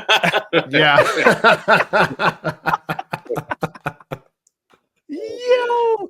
Okay. Hold on. Rich. Dog, like that. Okay, I gotta get my head around this for a second. What is it? Why is it $96? Okay. Let me go into the description and let me see if I can find. This is no shade to here. Flying Monkeys. I'm just saying we're just talking about that. Like absolutely no shade of like if that's what you can charge and people are pay for it, more power to you. Like go for. I'm here for capitalism. Yeah. Okay. Okay, that's not okay. Imbued with the spirits of other artisans and geographies, this 2017 vintage of Invictus, aged in Heaven Hill, Jim Beam, and Buffalo Trace bourbon barrels, amplifying new strata of art in our gracefully blended creation. So it's a 3-barrel blend. It sounds like, yeah. Okay. Are they doing tiny? That's 3 barrels. Is that all they're doing? I mean, I guess that's not going to tell you. I don't know. That's about all I can get. Huh. So it's just there's no adjuncts, just 3 barrels. Just 18. That's right. 18. And 18%. I would sit on that for 3 years. Yeah. Yep. You know, I'm gonna find this right here. You know, what's it called? You know the brewery, the BRUERY, whatever it's called. Oh yeah. I did an order from them last year. I'm trying to find it, and I got. Here we go. No, this has been delivered. I got the black. It was on Black Friday, where I usually do a lot of shopping on Black Friday because it's a good time to buy stuff. And I'm here. I'm just trying to find the prices. So I went and bought 3 different bottles. I think the lowest one is like 19%, and they go up to like 21%. I've never had stouts that high. I'm just trying to find my receipt in my inbox here. I do not think it was even remotely that like $86 or here we go. Congratulate. Okay. The Black Tuesday Grand Reserve from 2021, that was one that's 21%, was $38 US. The 2023 and 2024 just Black Tuesday was $22, and both of those are around the 19% range. So total for 3 bottles was $104 US, and that includes $25 shipping. So take that off. So $75, including tax, basically. So for 20-something%. So that's interesting. I hear a new podcast with Flying Monkeys to find out what the fuck's going on over there. We've never had them on. We'd love to. I'd love to hear that story. Yeah, like boys, like explain what the fuck. Like we gotta find out what's up. That's not a Okay, just to confirm, that's not a Magnum. That's not 1.5 liters or anything, is it? No. Okay, sorry. 750, I think you said. Let me go back and confirm. No, that's a 473 ml bottle. That's even less than a 500 ml bottle. I've never even seen a 473 ml bottle. What even is that? No, neither have I. Maybe it's the cost of the bottle. Maybe the bottle's $50 and the rest is the beer. Okay. I need to hear more about that because that's wild. That's an interesting conundrum there. I wonder if there's something special about this 2017 vintage, because like just flipping through like a couple of other ones around like 2018, 2019, they're like still incredibly expensive at like $56, but that's like almost half of what what this 2017 one is. What are you looking at? I'm I searched for just Flying Monkeys Invictus and just seeing what's coming up, and this is coming off of the Flying Monkeys website. Like this is not like a third party source. This is direct from Flying Monkeys. So the only explanation would be because you guys just mentioned about the yield. Maybe it was an extra bad yield, but at the end of the day, they still spent that money on the barrels. They still had to brew the beer and pay for the grain and pay for all the adjunct. It sounds like there was no adjuncts, but pay for all of that stuff, do the blending. So maybe they just got a poor yield, and they still had in order to break even or to make a little bit of money, they had to sell it at that. I'm trying to be, generous. I mean, we take a wash on stuff. Like, okay, try not to, but sometimes you just don't get the yield, and you still got to go, okay, what were we planning on doing, and what would we have charged, as opposed to the wrath of Ontario beer drinkers, because we do appreciate them. We would like them to continue buying our beer, so let's not tell them to make up for our losses or our lack of planning or cellar temperatures or whatever the case may be. That's just a wild price tag. Yeah, it's bananas. Even our adjuncted stuff sits around $18. $18 a 473. That's barrel adjunct. Yeah. The one we did, I did look it up. It's 13 months. Just to 13 months. Back in. 13 months. And it was the two. We'll talk about it shortly, but it's the Canadian whiskey barrel, right? The one that starts with T. Let's see here. I forgot the name. Pat told me. I hadn't heard of it before. Tetanak or some shit. Taconic Distillery. Taconic. Cool name. Yeah. So. I'm not sure where they're from. Are they Canadian? I thought they were Canadian. I might be misremembering. It's been quite a time. Preparing for the Get Into SpecTAPular on May 31st at Blood Brothers Brewing in Geary Street, Toronto. Man, I think it's available for session 2 right now. They're in New York. They're in New York. They're doing bourbon out of New York, which cool. Well, a lot of times when we see what's to offer from whatever broker we're dealing with, if something sticks out, if there's something unique we haven't tried before, these must have hit a flavor profile we're pretty stoked on. Huh. They were perfect for the base because we tried some of the you guys or Pat or Mitch had them all like a bunch of different cans out, and trying some of the other ones like the Heaven Hill, like on paper that sounded better, that were like fudgier. They weren't and this is what I learned because Nate did the same thing with Small Pony, and I hadn't done a stout blend before, so this was my first time. So when Mitch was doing it, I was like, oh yeah, he was like, try each one individually, and I was trying all the individual cans of them all, and I was like, oh yeah, definitely. It was like a perfect base for an adjunct stout that had a bit of something fun in it, which is super fun. But that's awesome. Okay, this is I know that was a massive tangent because we're talking about your story, but I feel like it's fun. It's interesting to explore a little bit, particularly locally, and to see what people, where the market's at as far as size, as far as like price, and what the market can sustain for these things. $18 for what you just described is extraordinarily reasonable because they're not massive. I would say like so. You said they're very limited. I imagine you're not making incredible margins on these things. You're doing them keeping them as low as possible because you want them to move. Yeah, we want them to move. We want people to have the product. It's not, for the stuff that we make that we're excited about, and the people who are still into it, you just want them to participate and be able to get the product. So yeah, keep it as accessible as possible for as long as we can get is the idea. I think that's a great approach. I think it's fantastic. Well, the last question, I think we probably should go to the next beer, but the last question on this was when did you start the barrel program? From when you opened Geary, like how long did it take to get that barrel program started? Because like you guys were saying, it's quite sizable. Like Supertest has all the massive wall of farmhouse stuff and the massive wall of stout stuff. And you've got the one at Geary that we were just talking about. That's not a small program. When did that start? No. Can you maybe start from the infancy where it had to go and then where it ended up in Super? That's a fun story. Yeah. Let's grab a beer. Let's grab a beer. Well, good idea. Good idea. We'll get the beer.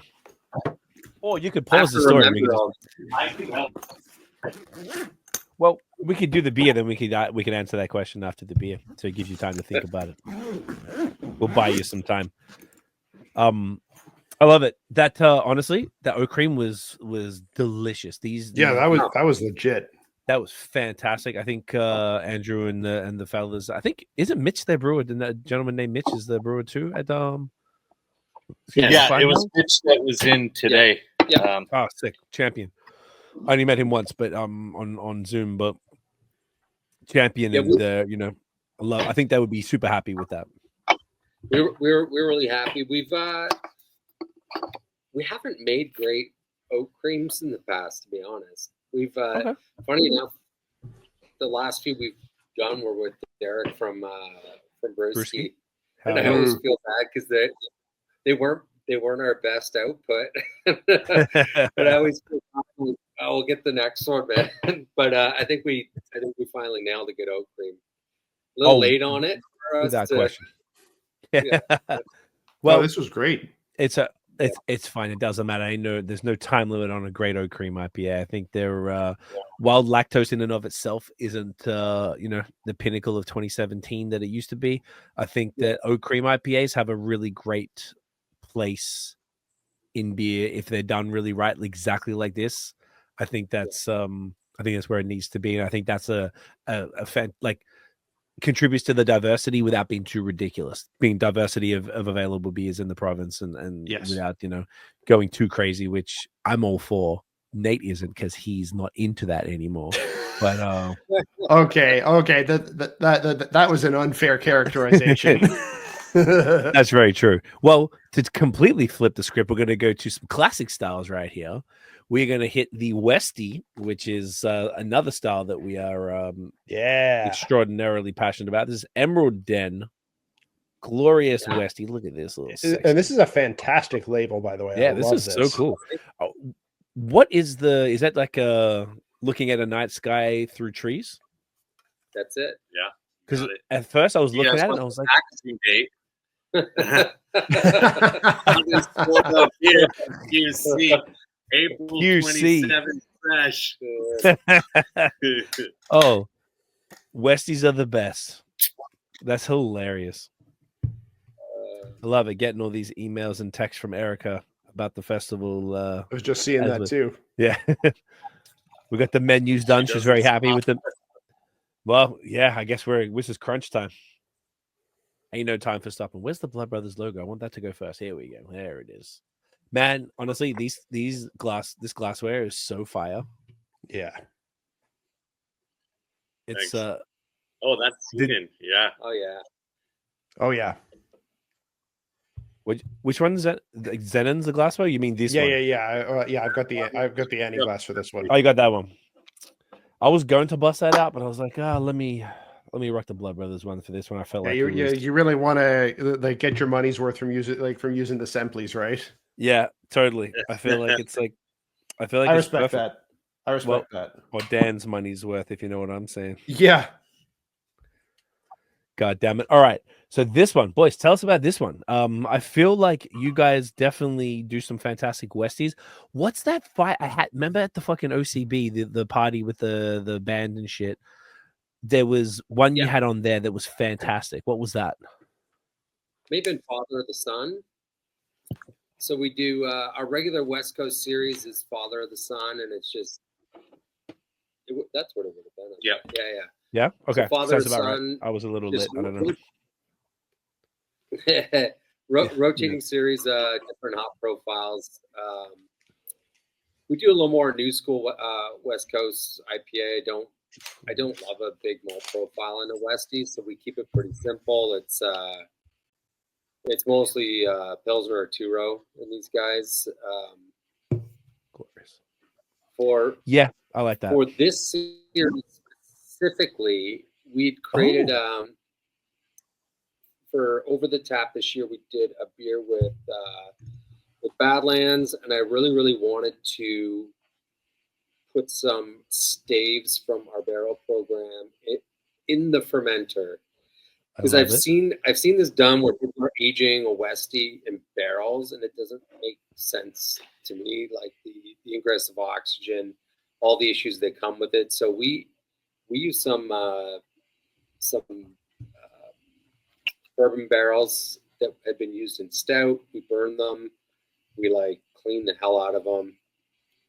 We did our best to sterilize them, and they went right into the fermenter. So this beer fermented and aged on staves from, I think, I'd have to look it up, but it was like the fermenter was packed with wood. So there's a unique flavor profile of this beer. So we love that beer so much from that collab that we're like, let's do it again. It was great. This was our next version of. Yeah. So is that thing where you're putting the staves right in? Is that similar to what you did with Bloodvar? Yo, the original Bloodvar. The original Bloodvar. Yeah. So the original Bloodvar, we were messing around with clay staves. Yeah. Right. We thought it'd be romantic to make a Pilsner and clay, but again, it didn't make sense. The ingress of oxygen and all the things that would come with using a clay fermenter. So we found someone who made us those balls. Yeah, we made it was like a bunch of clay balls that we would put into the fermentation process. We were just looking for like a unique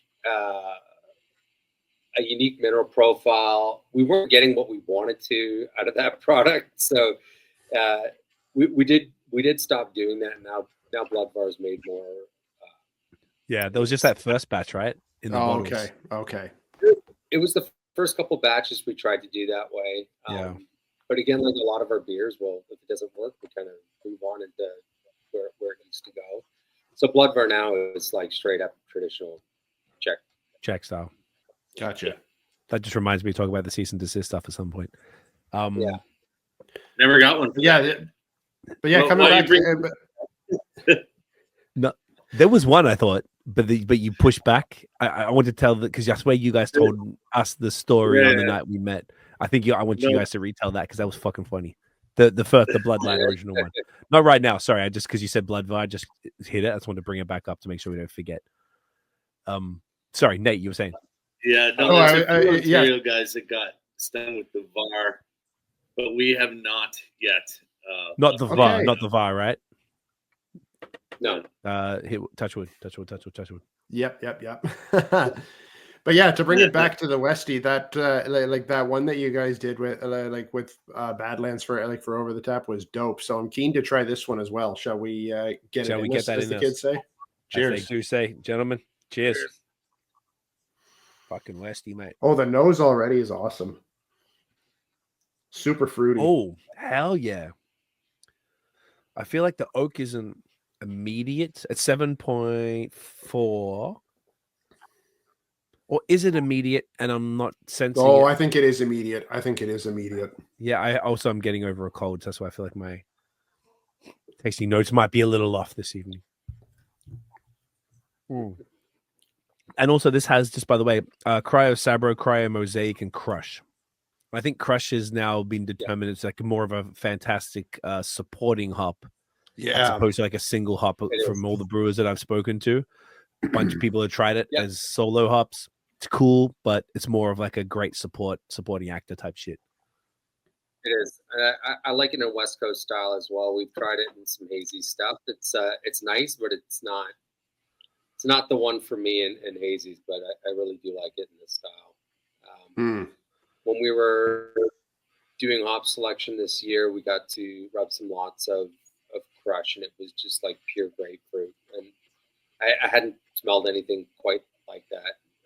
It was like fresh, like ruby red grapefruit. I don't know, like in the beer, it comes out a little bit, a bit of that, but again, we used it as a supporting character in here, so you get that general, citrus, maybe a bit grapefruit rind. Yeah, I get that pithiness. Yeah, it's nice. Did you guys am I like talking about the oak side? Are you guys all getting the oak stuff in this? Am I missing it because my nose is probably I do. I get oak, and I think that the Sabro complements the oak. I think the vanilla you get from the oak and the Sabro really meld nicely in this. The Sabro, I don't think is used in the whirlpool, so it doesn't it's not punching extremely hard. Okay. Yeah. Okay, that must be why. That must be why I'm liking this a bit more, because in the recent years I've started to really not like Sabro and dry hop. Just like the the big coconut vibe, it like has become too strong and kind of like, and it all tastes like sunscreen to me now. So so I'm glad that doesn't that doesn't come through in this. And like as you describe it, I'm like, okay, yeah. So it wasn't in the dry hop. That's what's making this work so much better. And I think it actually, like you're saying, that does actually complement the oak like kind of nicely, and it's coming through more in a vanilla kind of way than the like sunscreen coconut kind of vibe that it can sometimes have in a dry hop. Yeah, we've used Sabro quite a bit in Whirlpool, and I like it there. Just because you're right, as soon as you put it in a dry hop, no matter how little you use, it just seems to like takes over, right? Yeah. This beer, you said this was April 27th, so it's only like less than a month. That's pretty fresh. Yeah. Yep. Is that Yep. Is it still available? Just because we're talking about availability, just to really quickly add that in. No. It's not? No. 3 for 3, baby. Let's go. 3 for 3. Yeah. I'm not mad at that at all. Let's reconvene when. Yeah, I mean, we'll have to do one live from the brewery one day. Yeah. You'll have to make this available for 3 weeks only. Available. We'll have to just do it like yes, and we'll maybe do a pack for the pod. That's something we've always wanted to do. Was like pre-sell that we're going to do on the pod. The same beers, and you can pre-sell, and you do it. That would be fun. They drink along with us or something like that. Can make a little special thing. That could be kind of fun, actually. Yeah, we should talk about that. This slaps, boys. This. Thank you. Yeah, it's like I said, we don't love doing like the super traditional Westie. I like a good pronounced bitterness, but I like the malt bill clean. I still want to taste the hops as the main character. Yep. Totally get it. I think this achieves that for sure. It's like, it's like mango and there's a little bit of berries and vanilla maybe from the oak. The grapefruit, as you mentioned, it's a little piney and resinous, grassy, super balanced, not over the top. It doesn't taste boozy for 7.4, which is getting up into the nudging against the double kind of vibe. Exactly, yeah. It's super approachable. And the nose is super tropical. I love it. It's glorious. And I just feel like I don't know about you boys, but Nate and I are extremely for the event. I would say we keep saying this, but if you look at the styles one for one, like the probably the one that's the most voluminous is the West Coast IPAs that we did the most of, and because we're just super passionate about them. We love them so much, and there's not a drinking session that either of us would have that we don't include a Westie. And I just feel like there's not as many flagships. There's very few flagships these days that are Westies, but we're seeing there was I don't know, even a year ago, there wasn't that many. I feel like now there's a few more, like something like this popping up. You guys are dropping them, and Third Moon have got their Left Hand Path series, and we did the collab with them with a Westie, and you got, whatever, Anderson, and you got a bunch of different people doing them, but they're, pardon? I'm happy to see them coming back. Right? Hell yeah. Big time. Yeah. How often you've got that Cali one that we were talking about before, the Pale Ale, which was fantastic. How often would you guys always have a Westie available? Is that fair to say? Our plan this summer was to always have a Westie. Sick. Hell yeah. We're not doing great at it. Well, we're 3 from 3. Beers keep selling. I don't know. People keep buying your good ass beers. I don't know what to say. Fuck. It's well, that makes me happy. The thought with the wood. I don't know if you guys remember the White Oak Highlight from Cigar City. That was an inspiration to bring back something old school that we really enjoyed when we first getting into. That was a different Highlight. Highlight? White Oak. White Oak Highlight. Oh, okay. No, there it is. I didn't have that. Motherfucker, I didn't have it. I went to Cigar City in February or in March. God damn it. They didn't have that. I don't know Maybe they do it occasionally. Yeah, I'm looking at this here. This is like a different, like white oak can, so it's like a different color can. Okay, so was that like an inspo for this one? 100%. Yeah. All right. Well, it's still around because somebody checked into it 6 hours ago on Untappd. So it's kicking around, but no one's checking into it at Thingo at some Cigar City Brewing Tap Room. Maybe they cellared it. Yeah, maybe I just missed it. God damn it, you motherfucker! I really want to try. I didn't even know about that. Oh wow, they've got Spanish cedar, peach white. Oh, they've got a billion different versions. I didn't know that. Okay, well that's really dope. That there's like so essentially the white oak version, was that aged in barrels, or was that done in a similar way that you were aware of as far as like adding the staves into the? I think they used those. Yeah, I think they use like spirals or like the some spirals. Other product. Yeah. We I wanted to use something that we'd already spent the money on the barrels. We had the product there. We could break them down. We could reuse, get a second use out of something that we. I mean, we're reusing our oak for other stuff, not for beer, but it's always nice to stretch the use out of stuff when you can. Hell yeah.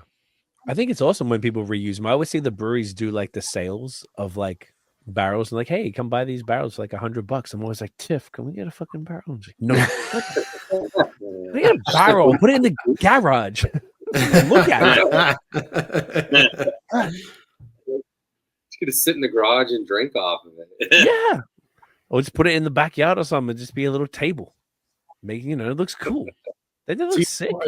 I'm more thinking like roll it right into your bedroom, use it as a nightstand.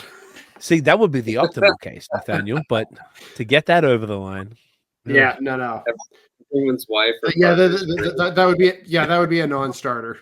Yeah, it's a little rough. But that was the main thing I see people reselling them as. So it's cool that you guys are able to take these barrels and give them life in a different way and create these really fun beers that have these different flavor profiles that are. You're 100% right as far as what you're saying, Dustin. The lighter malt bill, still punchy, bitter, resinous, piney, super fruity, and most importantly, I think very approachable. And I think that's what Westies need to be, because if it's the old school Westies, they have a place. I enjoy them. Highlights probably more in the older school one, or even some that Nate and I both love, like Two Hearted or whatever.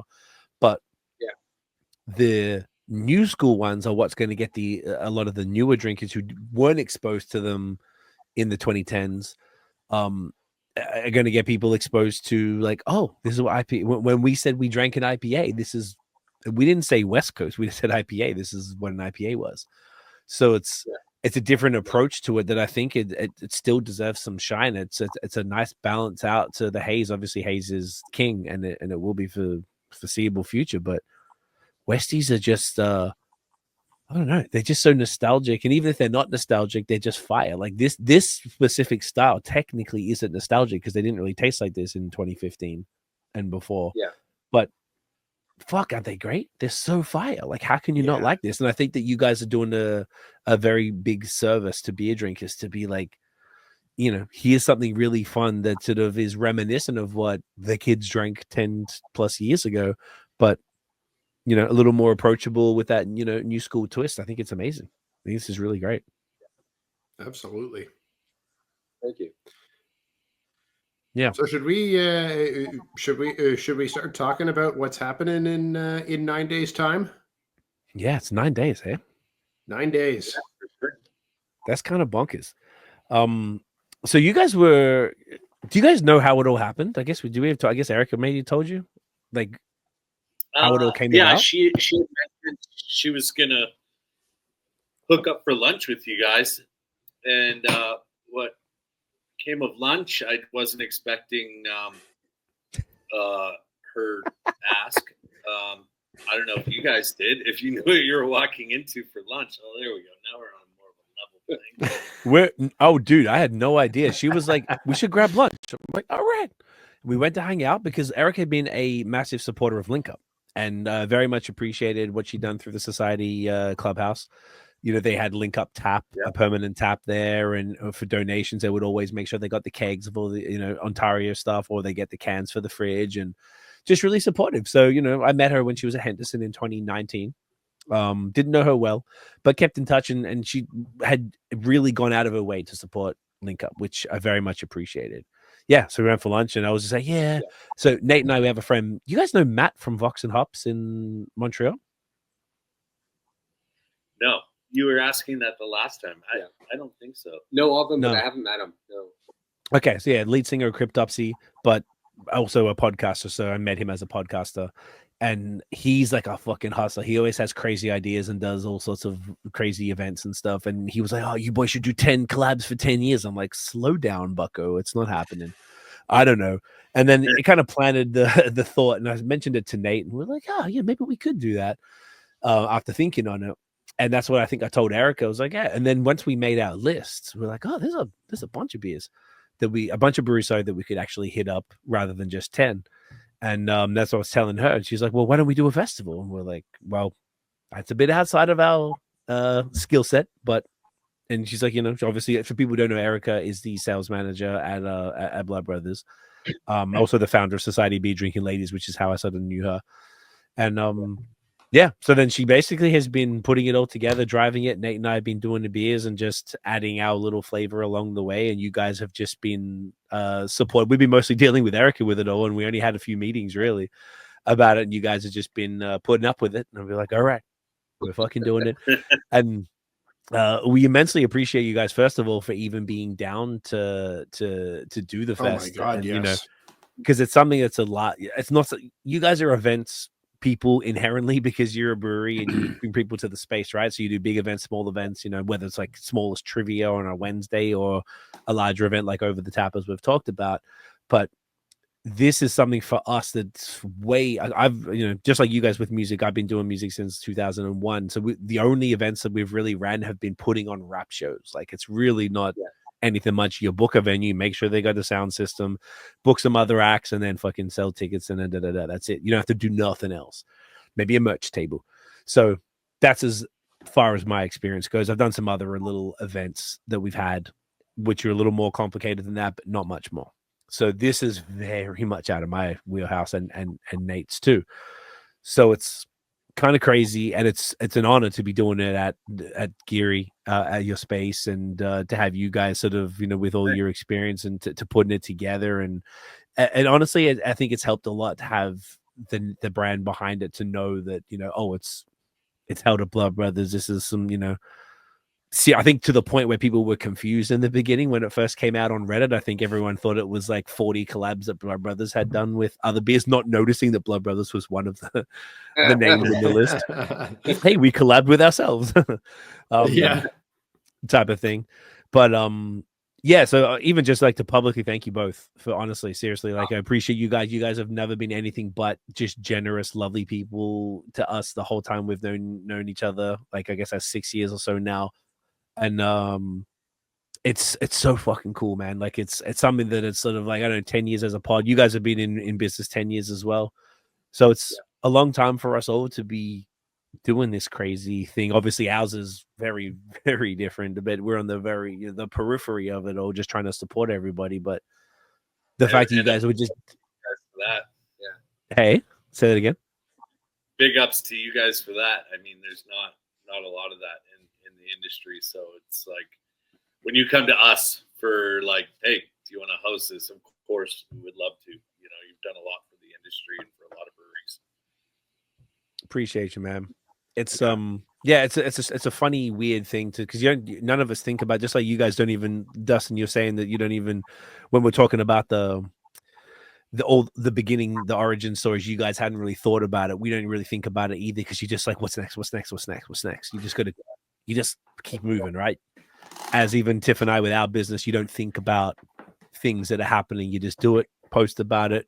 Sweet, that was good. Next, you know, you don't really like celebrate your wins or anything like that. So, you know, I guess thanks to Matt for placing this in my head and then bringing it to Nate, and then being like, all right, then Erica taking it to you guys, and so on and so forth. So yeah, it's funny, all of the little steps in the process that kind of build on it. And like and everything it takes to get from that initial idea, like whatever sparked it, to kind of, and all of the people involved that kind of add a little flavor to it to like to build it into what it eventually becomes. It's been a daunting process, but it's also been an incredibly heartwarming process. Just kind of the enthusiasm that that the entire scene has brought to it, and and we got to give props to you guys again for that. Like when we tell people that it's being hosted at Blood Brothers, people in the scene get amped about that, and when people are hearing about it, they're getting amped about it. So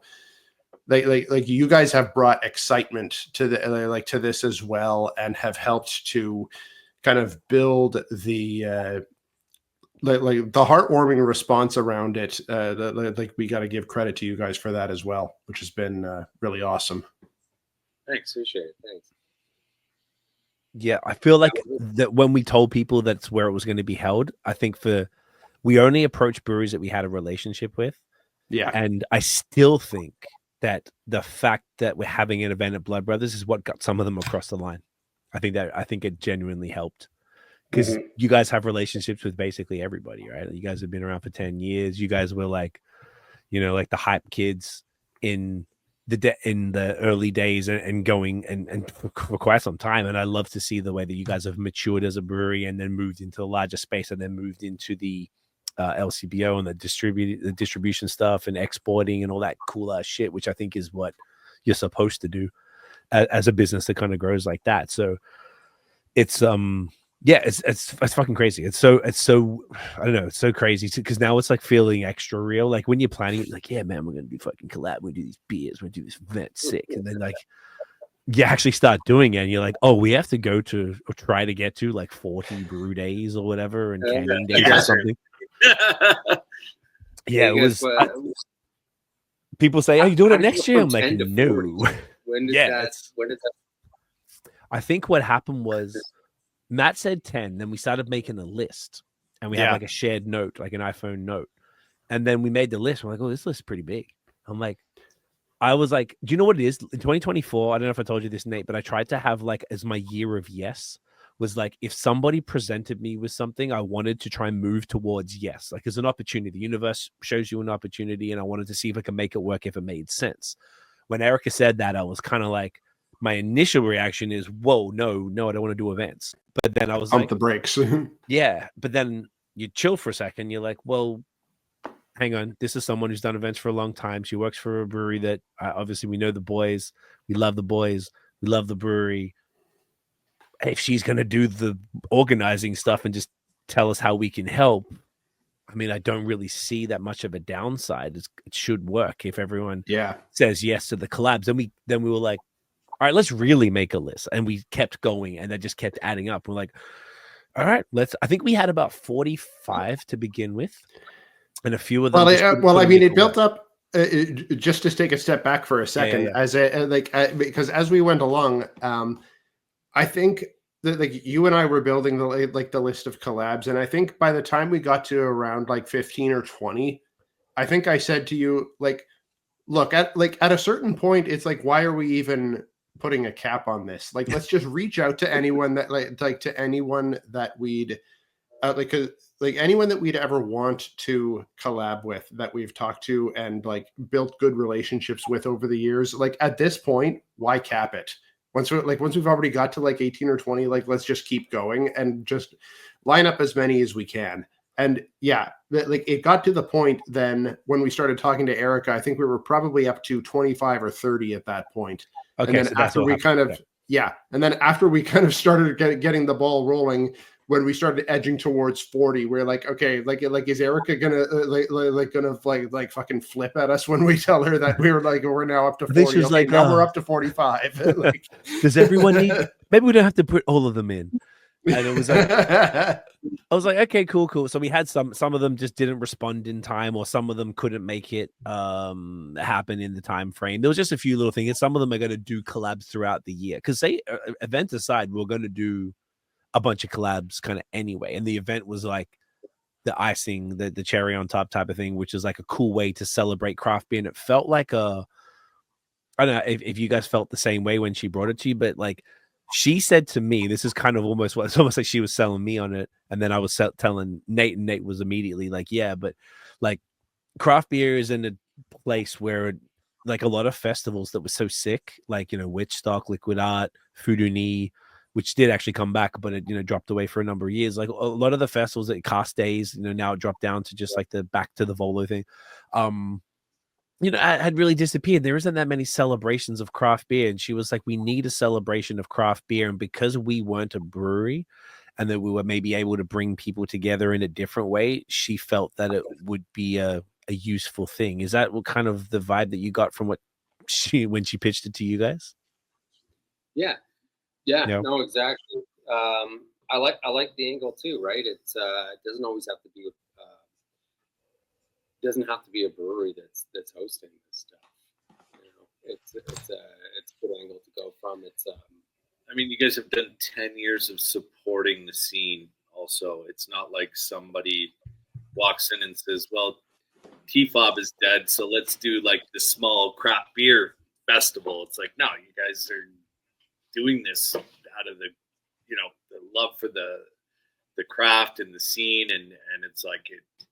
I mean, I'm not surprised that you had 40 breweries that said yes right off the bat, and maybe you're waiting on a few to do collabs later on, but like that's automatic. Like, obviously, yes. And if you want to do it next year, yes, we'll do it next year. You know, even though you don't want to, but like, you know, what you guys are doing is an amazing thing. I feel like it you know, it's such a cool angle. And again, it's bringing in some breweries that we've never met as well too. Yeah. And you know, we come with open arms. That's dope. I didn't know that. I guess some of these guys. So we wanted to also make it like like on top of obviously a celebration of beer for everybody's welcome, but also a bit of an industry networking thing. So I know that a bunch of the breweries, you know, we obviously extended tickets to the participating breweries so that they're able to attend. A bunch of them can. Some couldn't, obviously, but you know, more they're sending, maybe the owners or brewers couldn't, but they're sending some of the team. But yeah, just like a get together, and you know, there's like, you know, someone like, say, shout out Colin and Steph at June Hopper in Prince Edward County. They don't really know that many people. They've only been open a year. They do some fantastic stuff. Their beer drop today. So great, my God. So good, and they're just such sweethearts, and they are so excited to come and meet everybody. Like, they can't fucking wait, and their excitement for it, and I feel like Nate and I, every time we might be feeling a little overwhelmed or whatever, and you speak to someone and they're like amped as shit, and they're like, all right, this is all gonna work out. Like, it's, you know, at the very least, all the beers that we've had that have come out have just been like nobody slacked. Like, we pitched beers to the breweries that align with their strength, so we got the best possible outcome, like, and everything we've had, and I'm not even saying this, like the shit that we love most from each of those breweries. We've just like with you guys, we came to you guys with some ideas, and we were like, hey, a barrel-aged pastry stout would be amazing with Blood Brothers, which we'll talk about in a sec, and we did that with every single brewery, and I really feel like everybody came with it. Everything I've had, I'm fucking like the terpene beer we did with All My Friends is probably the best terpene beer I might have had, though the BB Kush with you guys was pretty fucking good. But I feel like I'm just more partial to low ABV IPAs. Yours was a double, ours was a single. But I fucking love doubles, and BB Kush is one of my is my favorite terpene beer of all time. It's fucking spectacular. But chemistry was fucking excellent. It was fucking excellent. My brother was just texting. He's drinking chemistry right now, and during the pod, he was just texting me. I got him a can. He was like, "Jesus Christ, this is fucking amazing." So, like stuff like that. I just feel like all the beers that we've had so far have just been so exceptional, and I feel like nobody dialed it in. Everyone has been really thoughtful and included us in the process, and we've done a lot of stupid, funny Aussie names, including the Blood Brothers one, which I'm very happy about. And I had a Lamington the other day in New York, for fuck's sake. We're leaving New York, and this cafe tip, I was in the car just waiting because it's hard to fucking park in Manhattan. And she called me. She's like, yo, they got Lamingtons. You want one? I'm like, get a Lamington. I hadn't had one. It was fantastic. So it's, man, I feel like the list with that curated, I don't know how you boys feel, but we sort of like, I don't know if I even told you guys, but it kind of just worked out. Like all of the beers we were just doing with everybody. Then when we started to map it out, I think Erica was like, "What's it looking like?" I'm like, "Let me just do a quick little table and like put all the different styles and see what we have." I'm like, "Oh, we got like a bit of everything. This is awesome." Yeah, like that's great. a bunch of different lager styles and including English stuff, and then a bunch of different Westies from pale ale to single to double to like haze from pale up to triple, like stouts, Like, barrel-aged, pastry. we've even got like an English dark mild like on the menu. Like who would have pictured that? Yeah. I think it's good for the No, people we- who think we're haze boys only. Like, hey, Yeah. try this dark mild, bitch. I Look at thought us, traditional. The mix was great. Mix is great. I did think we were going to see more like The haze? a lot more haze. Yeah, but in the end, I think it's a great offering. I did. There is a lot of haze for the haze people who are coming. There is a lot of haze. Oh, there's a lot of haze. like let's not misrepresent this. There's plenty of haze. But people could have. I can understand. I want a think refund. I think there's like 15 different haze. So let's be like real. But and there's plenty of doubles. There's at least one triple. there's two triples. Like y'all. Oh, that's right. There's two triples. Celestial Y'all will be and fine. fine balance. Yeah. That's right. Y'all will be fine. Everything's great. And like some of these changed. Celestial was supposed to be a double, and then it was a triple. Yep. So like they were like 10 years, 10%. I'm like, okay, no worries. Let's go. Like, yep. Like, how can I say no? How can I say what am no? I supposed to do? They were very sweet about it. But like the list turned out so sick, and I feel like there's something for everyone. And we all opted for, which I think was probably a group decision, for the token format, which I think is super cool, so that people can. It's super approachable. We had the early bird tickets obviously finished, but it's like $30. Glassware, you get a pour included in that, and doing tokens, so you can drink as much or as little as you like. And we have some non-alcoholic options. We have cold brew because we did a coffee bean collab with Found Coffee, the Aussie coffee chain there in Toronto. So there's like, I feel like there's like something for all the different palates. Yes, Nate. Yeah, and I think I gotta say too, and we capped the sessions like pretty tight to make it like a nice intimate experience. So it's it's gonna be chill, which I think is pretty key. And I think that was something that you guys were super excited about, because you know I want to see people get beer in like 30 to 60 seconds type of shit. Like we've got a bunch of volunteers. Like we all really like the teams, both the Blood Brothers team, you guys and us, really went all out to make sure that we didn't go. We kept the session small.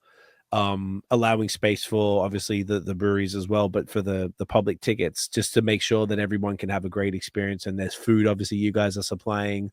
We got cookies from a cookie called Quest, and I don't know if you guys saw, he's posting today, and he's making beer. He's making cookies with the Bellwoods export stout from February. Yeah, because we booked him for that event in February through Link Up, because it was a Link Up collab. And he wasn't really in the beer world. And then they loved his stuff so much that they got him to make a Motley Crue cookie for their Bellwoods 13th anniversary. And then I didn't even ask him. I wanted to ask him. I was like, I don't want to bust his balls and make him. And he's posting now, and he's got this picture of him holding all these export stouts. He's like making special cookies with them. I'm like, fucking let's go. So like, everything is really thoughtful. And even the menu, I've been seeing the emails with Erica and your chef, thinking about all the food and everything. It's just like, I don't know, man. I'm so happy the way that it's all come together. It's so, and even Dylan was just sending the menus through today. Dylan, the designer, like the menus look sick. And now, because Nate and I were putting all the details, we've only got one beer really left to get info from, because it's like some stuff are coming out next week, and you know we're still waiting on some info. But the menus are looking sick. Pardon? It's not us, is it? Oh, it definitely is. Oh, it's the last. No. It's Godspeed. It's Godspeed. It's okay. Shasta Bim. Bim lives in Tokyo, so we're figuring it out. But it's no, you guys. We know what's up with you guys. No, But no, no. We're all sorted there. Don't and worry. it was your idea, Brayden, on that last call, the way that we separated the bars. Like when I was Yeah. putting it together, I was like, oh, this is.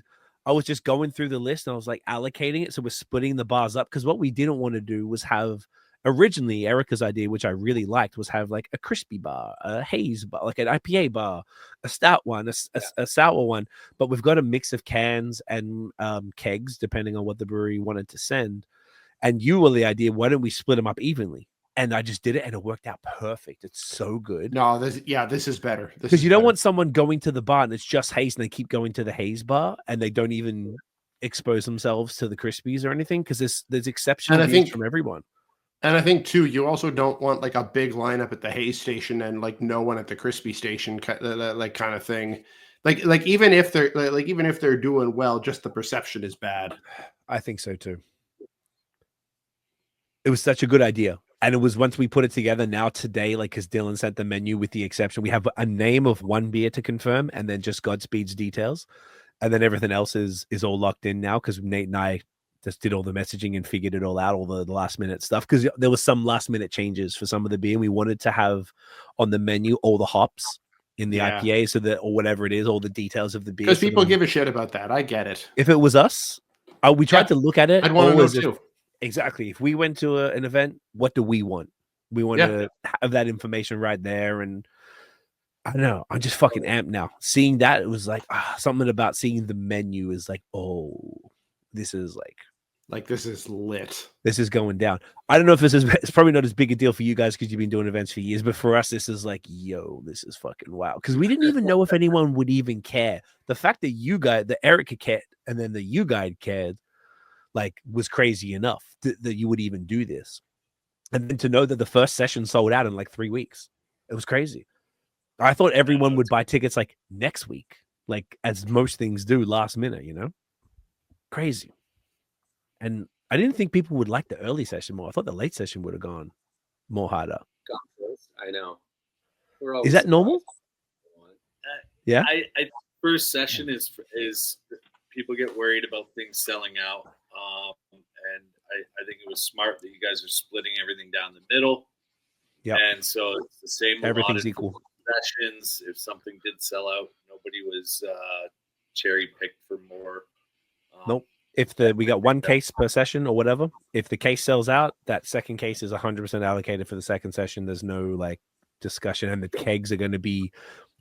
I don't even know what the process was, but someone suggested to me that I forget who it was, that you weigh the kegs. So you weigh because I was like, how the fuck do you know when a keg's half done? I don't know. So then you're like, someone said just weigh them. Is that the process? You get the kegs to go tell the because we have a bunch of fantastic volunteers that are going to be pouring and selling tokens and all that. Like you put the keg on what it weighs beforehand, and you're like, all right, once it gets to X pounds or whatever, then you cut it. For the second session. Yeah. Is that the normal way to do it?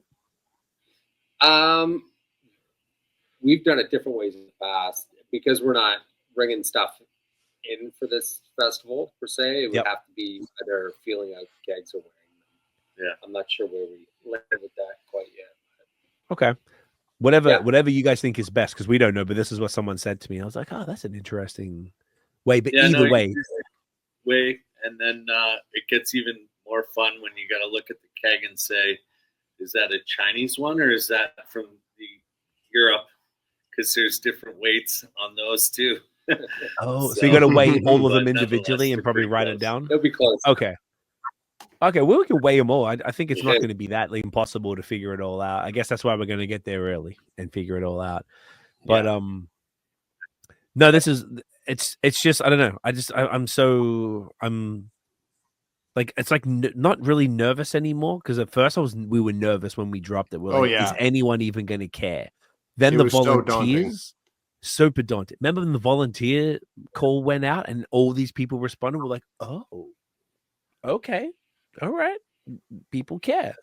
And then when we dropped the tickets, everything just moved straight away. And every day we're like asking Erica, like, is it good? Is it good? And she's like, oh, this is awesome. Like the way that it was selling at the pace, she said, this is like perfect pace. It's just the way that it just was constant.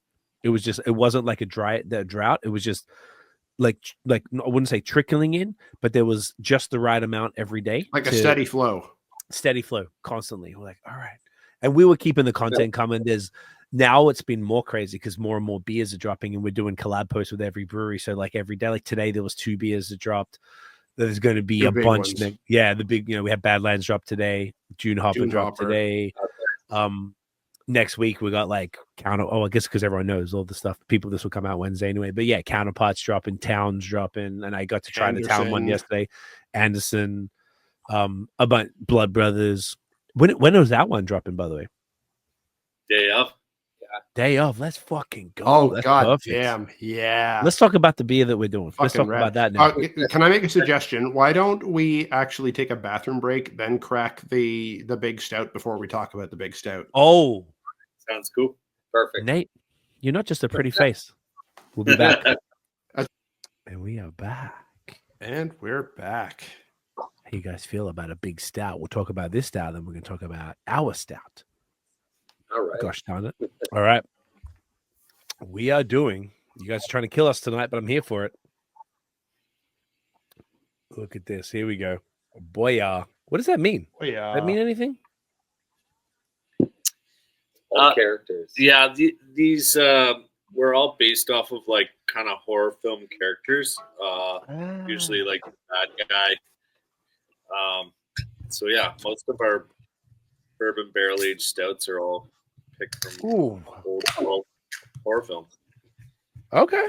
I didn't know that. That's sick. Oh yeah, holy shit. That nose is crazy. Yo, this big glass. How fire is this big glass? Look at Quite. it. Ooh, you said quite. Oh, okay. Nate coming through with the alternative Blood Brothers glass. Mixing it up. Trying to flex on me right here. Okay. I see you. Oh, wow. This is insane. So this one is 12.5%. It is an Imperial Donut Stout. Bourbon Barrel-Aged Imperial Donut Stout, I'm sorry. With chocolate glaze. With chocolate glaze, because what else would you have on an Imperial Donut Stout? Do you guys want to tell us about... whoa, come here. Every time I try to take a picture, it goes dark. That's crazy, because the stout is so big. Yeah, the nose is insane. What's the deal with this one? A donut stout. Like, is there actually donuts in this bad boy? Those donuts were hurt. Yeah, donuts were hurt. Every year sadly enough, we don't export to New York State anymore, but they're kind of like our next door neighbors, and we've seen a lot of visitors from New York State, and this is kind of our last homage until we figure out what's going on with our next door neighbors. And so anyways, this was the last thing we did with the Buffalo Beer Geeks. Every year they do a thing where homebrewers and appreciators of craft beer get together that are part of the club. They pick a craft brewer to collab with. Mm-hmm. Funny enough, we're one of the big Canadian breweries in this festival.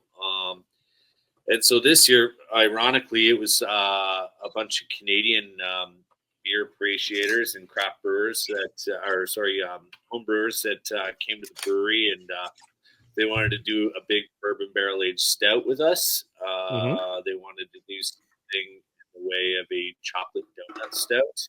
And so, as we do, take on all challenges, took this one on.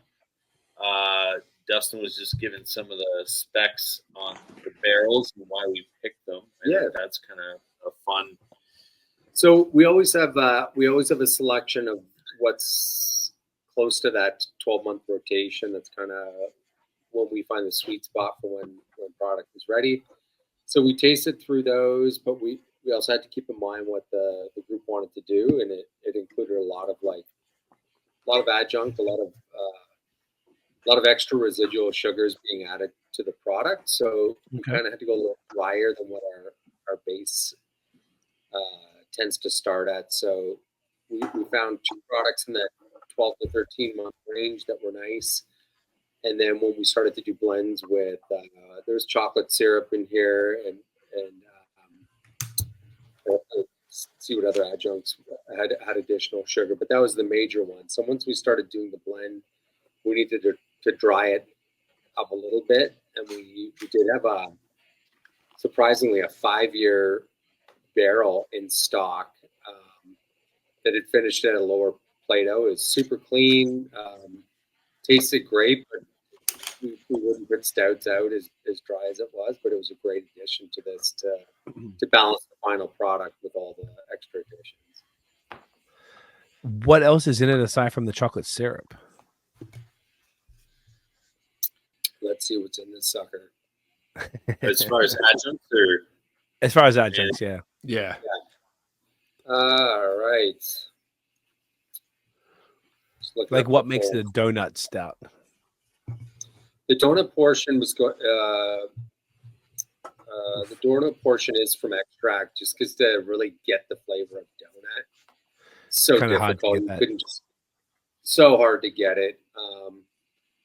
But for all the chocolate flavor, it's the base of the beer plus we're talking like Hershey's syrup vibes for chocolate syrup. So we wanted to actually get it to taste like donuts. So sometimes you got to, you don't use the sexiest ingredients, things that we would use in cocoa nibs from wherever. This is chocolate syrup and donut extract. I think was there like maybe some vanilla in there as well to kind of help round out the donut? That could be. Let's see here. I remember on preliminary tastings we had a few things. But again, like you think about donuts and just throwing that into the beer, it's like it's a lot of grease. It's not that this beer is deserving of any head retention. It's very hard to get any kind of head retention. It's a little bit. But I think we've been called out for oil slicks and certain adjuncts that we've used. Coconut can sometimes give that as well. So using like a donut extract or essence seemed to be the way to go to get the flavor and the nose like on that to give you a donut. Yeah, didn't end up doing any vanilla in this one. No vanilla. Okay. No. This is straight up straight up donut beer and chocolate. That's it. That's it. Here we go. Cheers. Cheers. Get that in you. That one.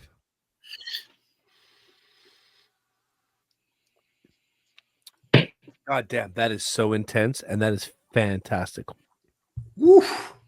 That is just that's a banger. The final blends were choices from the group. So we'd actually come up with a blend to start with that similar to the process that we went through with our blend. We like to give a benchmark of like what the brewery would put out, and then we let we work from there afterwards to make it collaborative. We definitely jacked up the additions once the Buffalo Beer group came in. And that they were like more. Give me more. Yo, if it's like so essentially the Buffalo Beer Geeks are like, they're not, I'm in that Facebook group, but they're like home brewers, or they're just like beer enthusiasts that kind of like from what I get, it's a blend of both that you're getting. Okay. Last year definitely had some non-home brewers. This year was definitely some non-home brewers, but just folks that really enjoy craft beer and want to learn more. So it's kind of a fun thing to do with people that like don't know exactly everything that goes on in a production facility. And it was a funny thing when they walked in and said it had to be a bourbon barrel-aged stout. But yeah, we're using beer that was brewed 5 years ago. And somebody had asked to see the brewing process. Like, well, you just brew one of our IPAs or lagers or something, but we'll be blending this one for sure. But I think it turned out pretty well. Hurts the teeth a little bit after too much, but gets the point across, What donut doesn't? Yeah, that's a fair What good point. donut doesn't? This is great. It's such an interesting, like, donut extract. Is it replicating like a cinnamon donut type of thing, or is it a different type of donut that it's attempting to? Yeah, I'm talking like Krispy Kreme. Yeah, Tim Hortons like chocolate glazed donut, where you're getting greasy. I don't know. Like I get that nose and I don't know, just like that plain donut with chocolate glaze on it. Yep. Right out of the fryer. Put into that like nondescript sweet covering. Maybe even double glazed. Double glazed. Freshly hot. I respect it. Mm-hmm. I like this a lot. Like obviously you can this taste is that the base is like a big, thick, sticky stout, Like a rich stout. Yeah, rich as fuck. And then I guess if you got to be honest, when we did our blend, we had Nesquik as the syrup to mimic it. I don't know if we end up using cacao nibs or if we end up just using syrup. I can't remember what the intention was. That I can definitely look at. Okay, we can talk about that in detail in a second, but it was a cool because I know that when Nate did the same thing with Small Pony, you guys had the Hershey syrup there, right? Yes, we did, and and in fact, we tried like three different syrups and and even a couple of powders, and we're trying to kind of like figure out which one does the best. And exactly like you were saying before, it's not the sexiest of ingredients, but if you want to and what we were going for with the Small Pony one was like a coffee crisp kind of thing, and like just straight up Hershey syrup that did the job the best. That's it, right? Just whatever works. Sometimes it's not what you wanted it to be that comes across in the end. The most romantic I find is not always what the perception of what people are expecting to taste, especially like we do a lot of fruited things, and it's like people's perception of what something fruited should be isn't what it tastes like in a fermented product. So next step is, a little bit of this or that, just to give you what you think, that should taste like or smell like or whatever. Yeah. Maybe that's the candy world that's just fucked everything up. Who knows? No, you're probably right.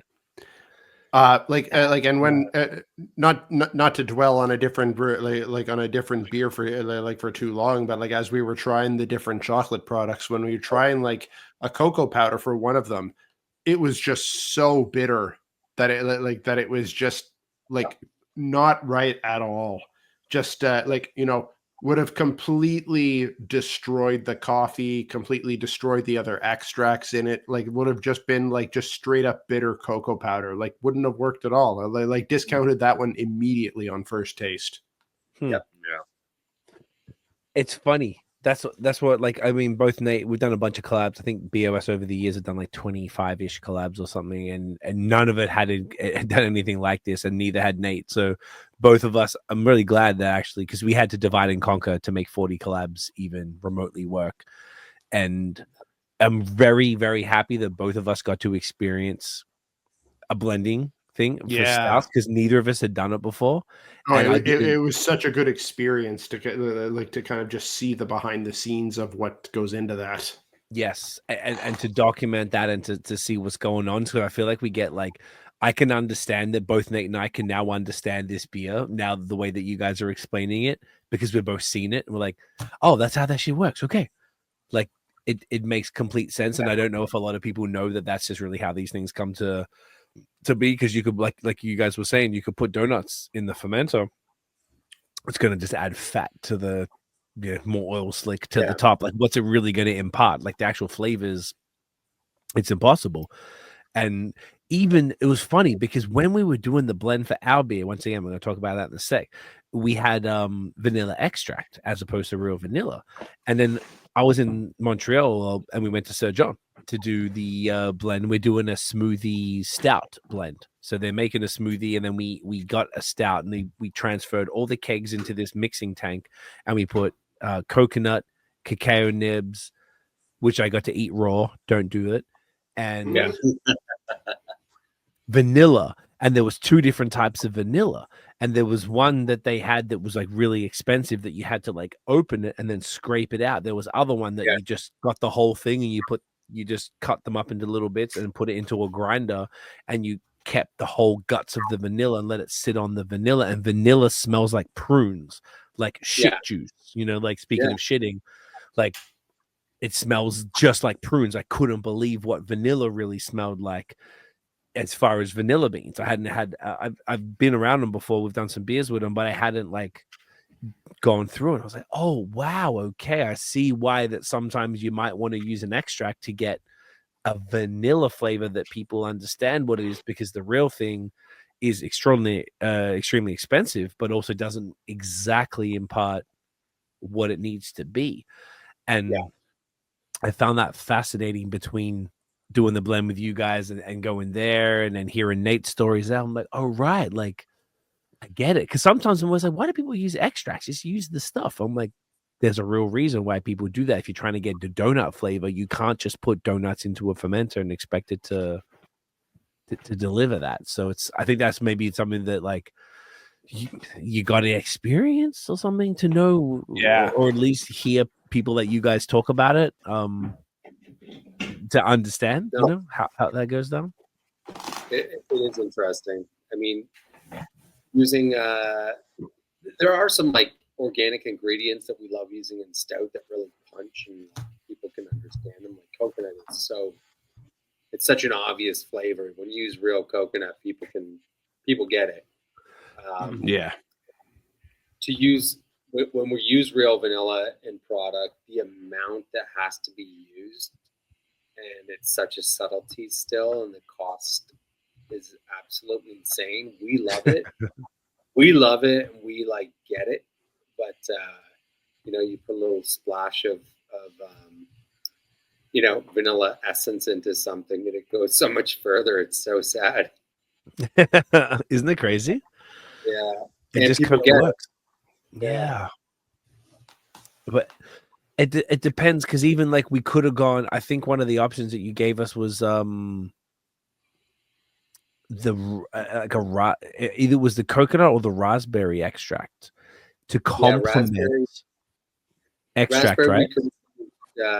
Like all natural extract as well. So like I think we were battling with acidity from actually adding the raspberry in the stout. We wanted to find a balance where we're getting enough raspberry without adding acidity. So that's when we brought up, you know, you can use a raspberry essence to push the flavor more. We don't have to use as much real raspberry, which is adding acidity to the product. Right. I think we ended up finding a really nice balance though. And we didn't end up using any raspberry aroma or essence. No, we used the real raspberry. We just kept dialing it back. And that's what I learned, because you would give us as the option.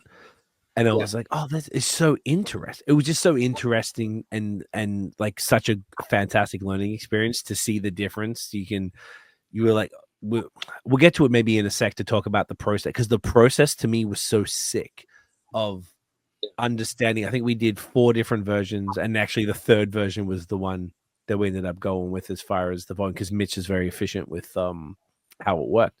And was just so sick to see the difference, you know, you can with extracts versus the real thing, and all these different small little tweaks that you can make that just changes the whole experience of a product that's not even finished. Like, this is just a little kind of idea of what it's going to be.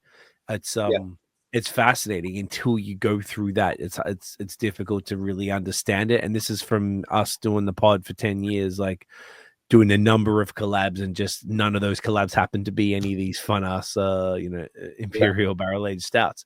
That which is unfortunate until now. But I guess we got all of our learnings, and both Nate and I once again got that experience. I'm like, yo, it's just I just get it now. I just get what, you just do what makes the most sense for the product to get the outcome that's going to be like, hey, if I taste this, this is what I want people to sort of interpret it when they drink it. I'm like, oh my God, it tastes exactly like X, which is supposed to be what it's, supposed to be a donut. This tastes like a donut. Exactly. The shit is wild, man. This is fantastic, man. I love it. So then to quickly just pivot to the beer that we're doing together, the Blood Brothers and BAOS beer. So we came to you guys and pitched a barrel-aged pastry stout was the idea.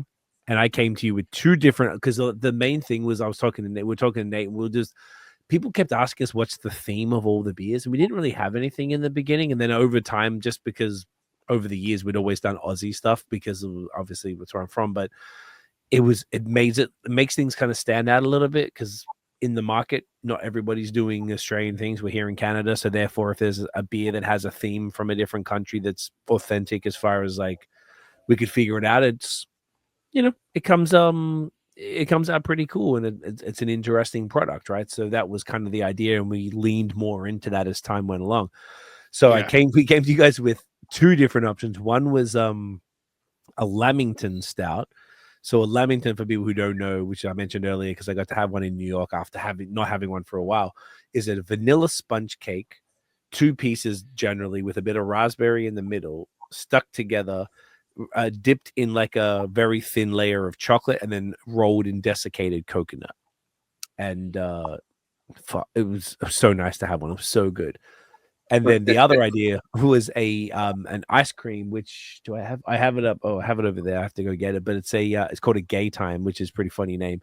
But it's an ice cream which is vanilla and caramel, like ice, on a stick, like an ice cream on a stick, with vanilla and caramel in the normal shape of like an ice cream on a stick, that's dipped in chocolate and has this crumb, this crazy whatever caramelly crumb thing. It's literally the greatest ice confectionery that exists. I don't care what anybody says. It's the greatest.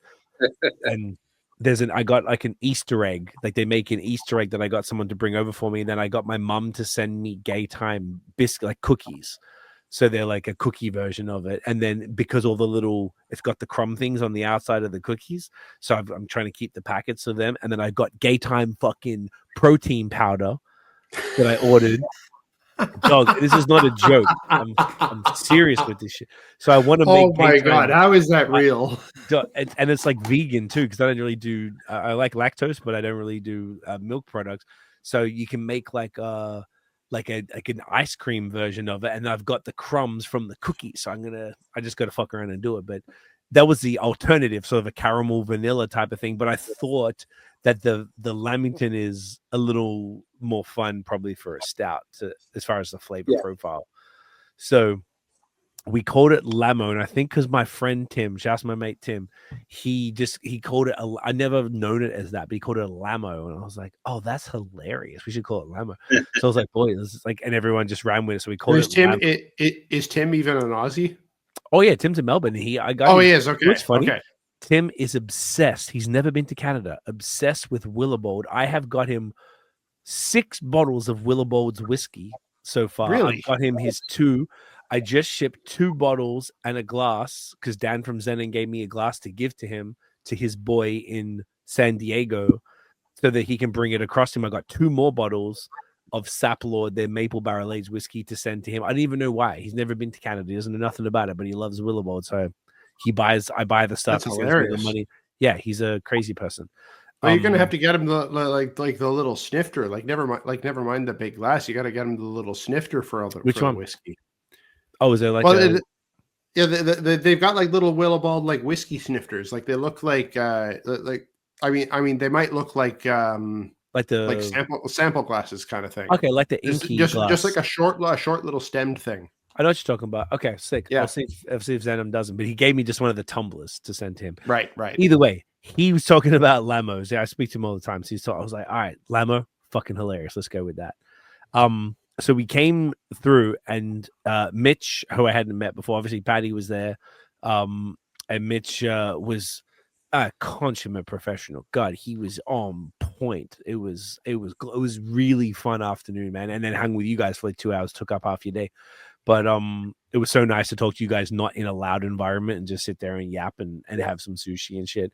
But doing the blend was so fire. So we got the 2 barrels, and you had these like silver bullet cans with like a little bit of foil and a number written on top, which corresponded to the barrels, and a little book that had all the tasting notes for all the barrels. I'm like, this is so sick. So Pat had been like, all right, these are the 2 barrels we think. And they had like, do you guys remember the tasting notes? I think it was like tobacco, like star anise, licorice. It didn't sound like exciting as far as the base notes, but it was perfect. It was just the right mouthfeel. There was 2 barrels of that same what was it called? I'm sorry, Tetanac. Let's see here. Some shit. Titanic. Titanic. I might have Titanic. No, I'm saying Titanic. I know. Whatever. Some fucking shit. There it is. Taconic. Taconic.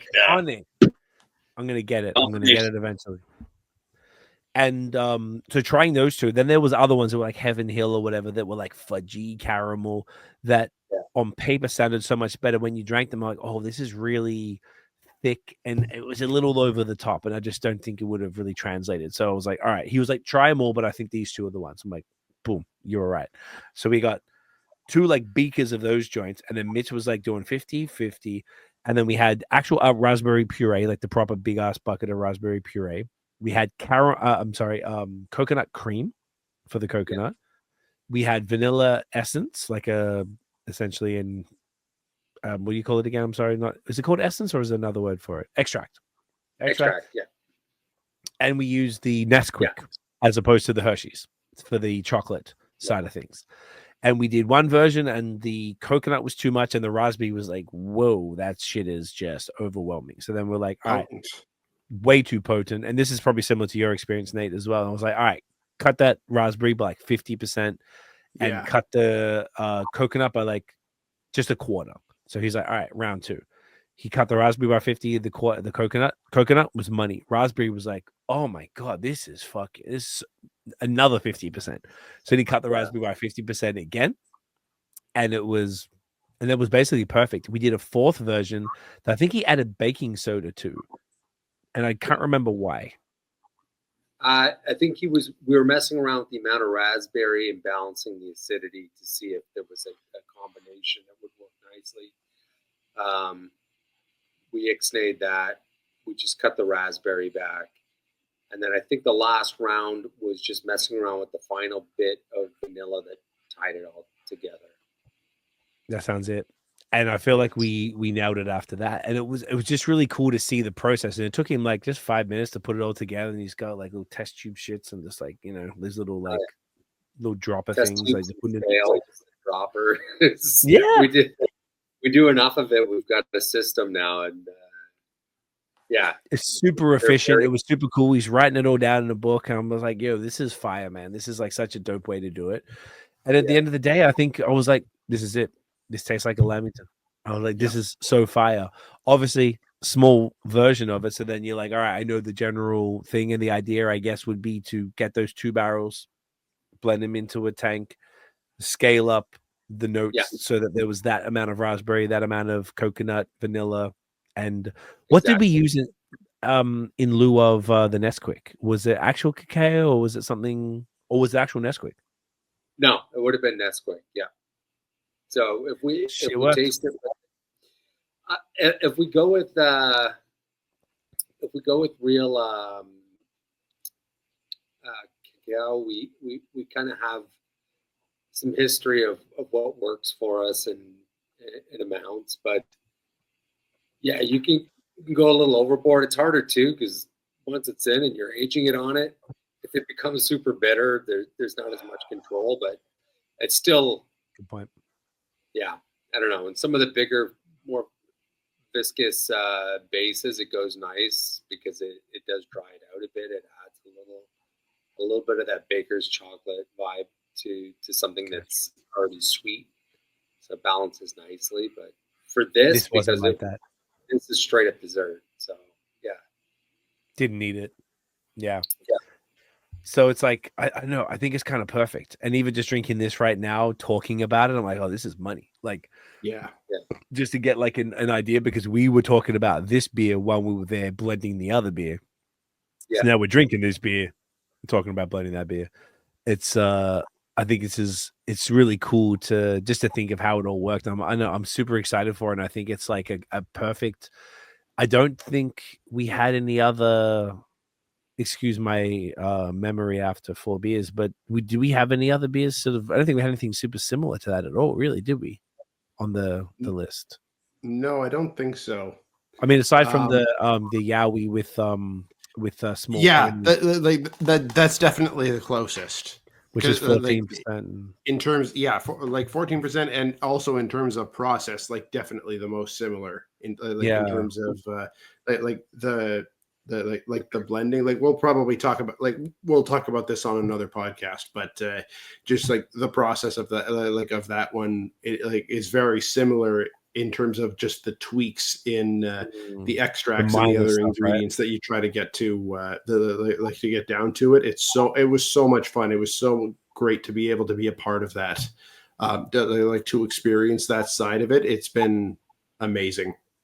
Yeah. I gotta say too, though, for Lamo, shouts to Dylan with the on the design side of it. The label's so sick. Oh, the label is great. What it made me think of was an old school Chapman's ice cream, kind of thing. That's the immediate thing that came to mind for me. It's so awesome. I'm so excited to see it drop. Awesome. Yeah, man. We're sitting beside his empty desk right now. Otherwise, well, shouts to Dylan. He's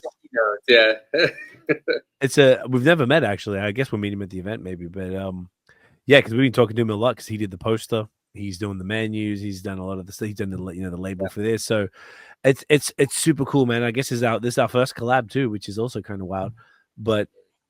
It's I think this is such a sick one. I think it was like such a fun one to do, and it's I don't know, it's so perfect for the event. I think it rounds out the menu because you don't want just like you don't want 27 hazy IPAs, you also don't want that many insane 14% stouts either. So it'd be cool to have a couple of them bad boys that are very intentional with the outcome. Just like Lamo is, just like Yowie was with the small pony one that you guys did, Nate. Like that, they're really delivered different, and they're very different profiles. But I don't think we had too many more of them from memory that were in that. There's a few 10%ers, triples, and the smoothie with brewski and stuff like that, but nothing like that. We have some low ABV stouts, which is great as well. Which is kind of the point of all of this is to have. I'm pretty pleased with the balance that we've got style wise. Yeah, bro. That's the most exciting thing I think out of all of this, as far as like I just downloaded what Dylan sent before. Actually, I'm just trying to find it in my downloads folder here, but like there's going to be something for everyone. Oh yeah. I think that's kind of like the funnest part of it is that whatever vibe you're in at during the night, whatever you're into or day, then we have something for that. And I think that's I don't know if you're going to go to a beer, because like this is what I said to Erica. I don't even really like beer festivals. Like it's not really in the beginning. I'm like, are you guys like, I don't know about you guys, but I think I just overdid it. Pre-COVID, I overdid it way too hard. Yeah. And I was just like, I don't know. You just get too lit. Someone's crying. Someone's drunk. Someone's fighting. I'm just like, I'm a low-key dude. Someone's throwing up in a cab. Someone throwing. It's not your problem. It's their problem. It is, but if it's your mate, and then it becomes your problem, and then you're like fucking hell, it's just fair like enough. Yeah, and that's maybe a bit of an exaggerated version of it, but it happened enough to be just like you're drinking all these incredible beers, and they don't always get the time of day because you're trying to crush them because you spent $100+ on this whatever few hour event to try and get it all in. And then that's why I love the way that we did this with the token system, with the lower price point. You buy the tokens. If you want to just have 4 beers, no problem. You can sit on them. If you want to go hard and crush and you're not driving, then like go in, you can go for it. And it'll still be less than the price that you would have paid if you did the, an unlimited thing. That's the beauty of it. And they're all very unique beers that you can, if you want to get all of them go, good luck. Going to go to 40 different breweries and you have to fly to Dallas and you got to go to Rochester to go and get more Dallas, and you got to go to Quebec because they can't ship out here. So like the value prop of this event I think is massive. That's the point of it. There's so many unique products that were created thoughtfully. Nothing was just like, whatever, bro, it's fine, whatever, fuck, just do it. Like it was all like we were pushing for what we wanted to get out of it, and the breweries were, it was always a discussion just with you guys. We're figuring out, hey, this doesn't make sense, let's do this, It was dope. It was a creative process times 40, and I think that makes it worthwhile, and then people can really have a fun choice that were all thoughtful beers that these breweries were spent a lot of time on and like really cared about. Like I feel like nobody dialed it in, and that's the beauty of it. I like that's where we feel extra lucky that no one just fucking phoned it in. And got to correct you there. Like you mean no one phoned it in? Dialed it in is good. Phoned it in is bad. Did I say dialed it in? Yes, I'm drinking, and you've done that a couple of times. Fuck, dude, that's like this is 4th beer, man. I got a cold, okay, and high ABV too. No, it's okay. It's okay. You're good, man. Thank you for correcting me. Thank you. No, you're good. I appreciate. Dialed it in is good. Phoned it in is bad. Everybody dialed it in. Nobody phoned it in. There was no phoning. All dialing, baby. All dialing. But it's fucking exceptional, and I'm so excited for Lamo, and I'm glad that's coming out the day of, because I think that's like extra perfect to be the beer that comes out on the day of, because I don't think anything else is coming out then. I think everything we'll probably wrap up before then, and that'll be like the final beer, which it's only right the hosts get to deliver the last one. That's the final word. It's beautiful, man. It's just so fucking cool. And we're so grateful to you guys, man, for doing this, and for being, you guys just like have the meetings we've had, you guys are into it, like just being really thoughtful about every element, and like hey, how about we should do it this way, and like just even the idea of having the separate tables and making them equal. That's the best possible outcome on this, because then we only need 2 tables, takes up less space in the room, and it makes sure that nothing gets ignored and both tables are equally interesting. Like say for Le Ketch, the reason why we did it's 39 breweries but 40 beers, because Le Ketch did a split batch when Nate and I did different hops for each IPA. Oh, nice. So one of us is on one table, the other one's on the other table. So I separated them on purpose. When I was putting the list together, all I did was just go through it. I'm just allocating them under all the menu. I'm like, it's going to force people to split out between the 2 tables. Like neither table is going to be rammed, which is fucking brilliant.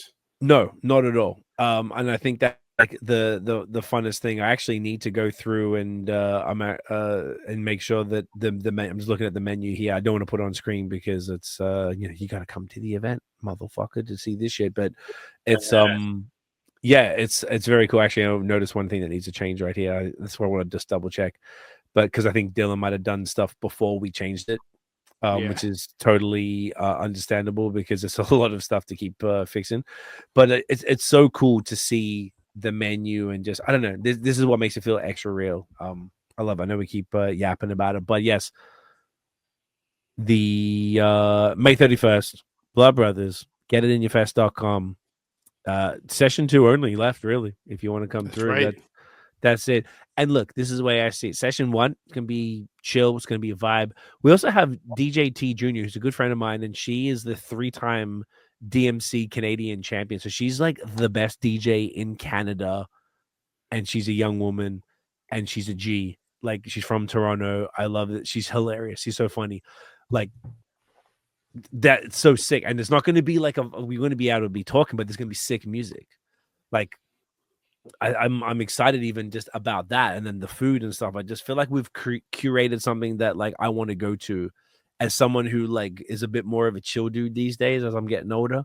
Like, this is the type of event I want to go to. But I think the 8 to 11 session, it's going to be it.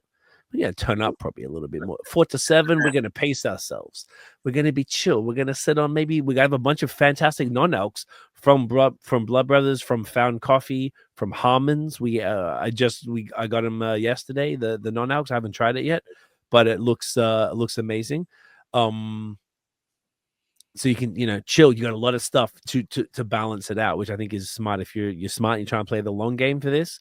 Definitely balance it out with a little non-alc.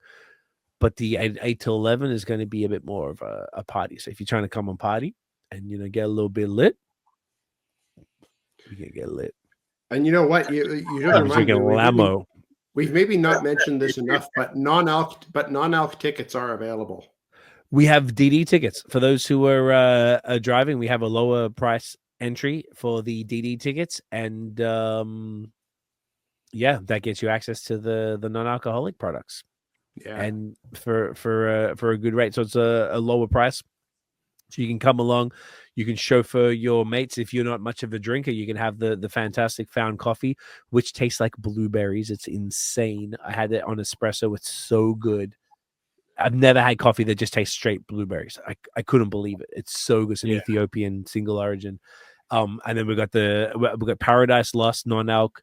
We have what's the other one from? I only heard about it today. Actually, Fizz Zero? Oh no, Fizz Face. Fizz Face? Yeah. Fizz Face watermelon soda. There it is right there.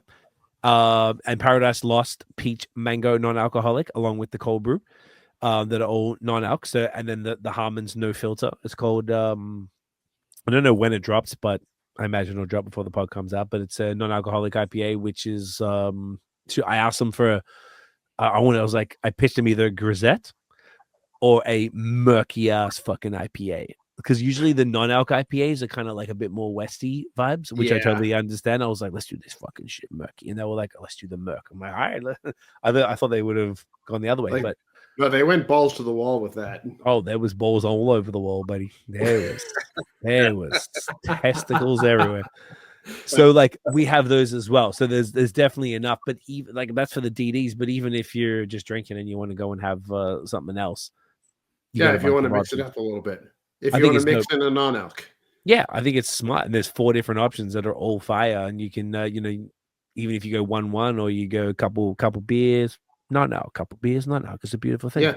And there are some high ABV joints there, like the Lamo and like the Small Pony that we've been talking about. So, be sure to mix in a water or mix in a non-alc there. I'm trying to take a look here and see what else there was that was also as high. Yeah, there's a bunch of 10. There's a Lamo. Oh, Lamo's going to be 12. Is that right? Sounds about right. Yeah. Sounds about right. Okay. Even Kanawaki, their coffee stout, it's going to be 9%. Yeah, and there's lots of double IPAs. So be sure to mix in waters and mix in non-alcs when you can. Yeah, you got to be smart, mate. This is a marathon, not a. And then 14% for the other one. So 14% is the biggest. Okay. Yes. Yeah. It's man, I love this, man. I got to go over it a bit more, but it's so fire. Okay. So I feel like we gassed that up enough. We were saying earlier, there's a lot more to the story, the Blood Brothers story that maybe we didn't touch on. Oh God. Dustin's going to go soon because he's got to go clean up the shit pit tomorrow. That's part of the shit pit. What's this? Will be the first one. I was doing a teaser of this while you were taking a piss. No, the effluent system at the brewery needs to be pumped out tomorrow, and I got a sick call, so I'm meeting the shit pit. I'm meeting the shit sucker. Can you describe the shit sucker? I need to hear more about this. It's a big truck with a vacuum, And you're just vacuuming up. I just got to open the pit to suck the shit. Is that the episode name? Open the pit, suck this shit.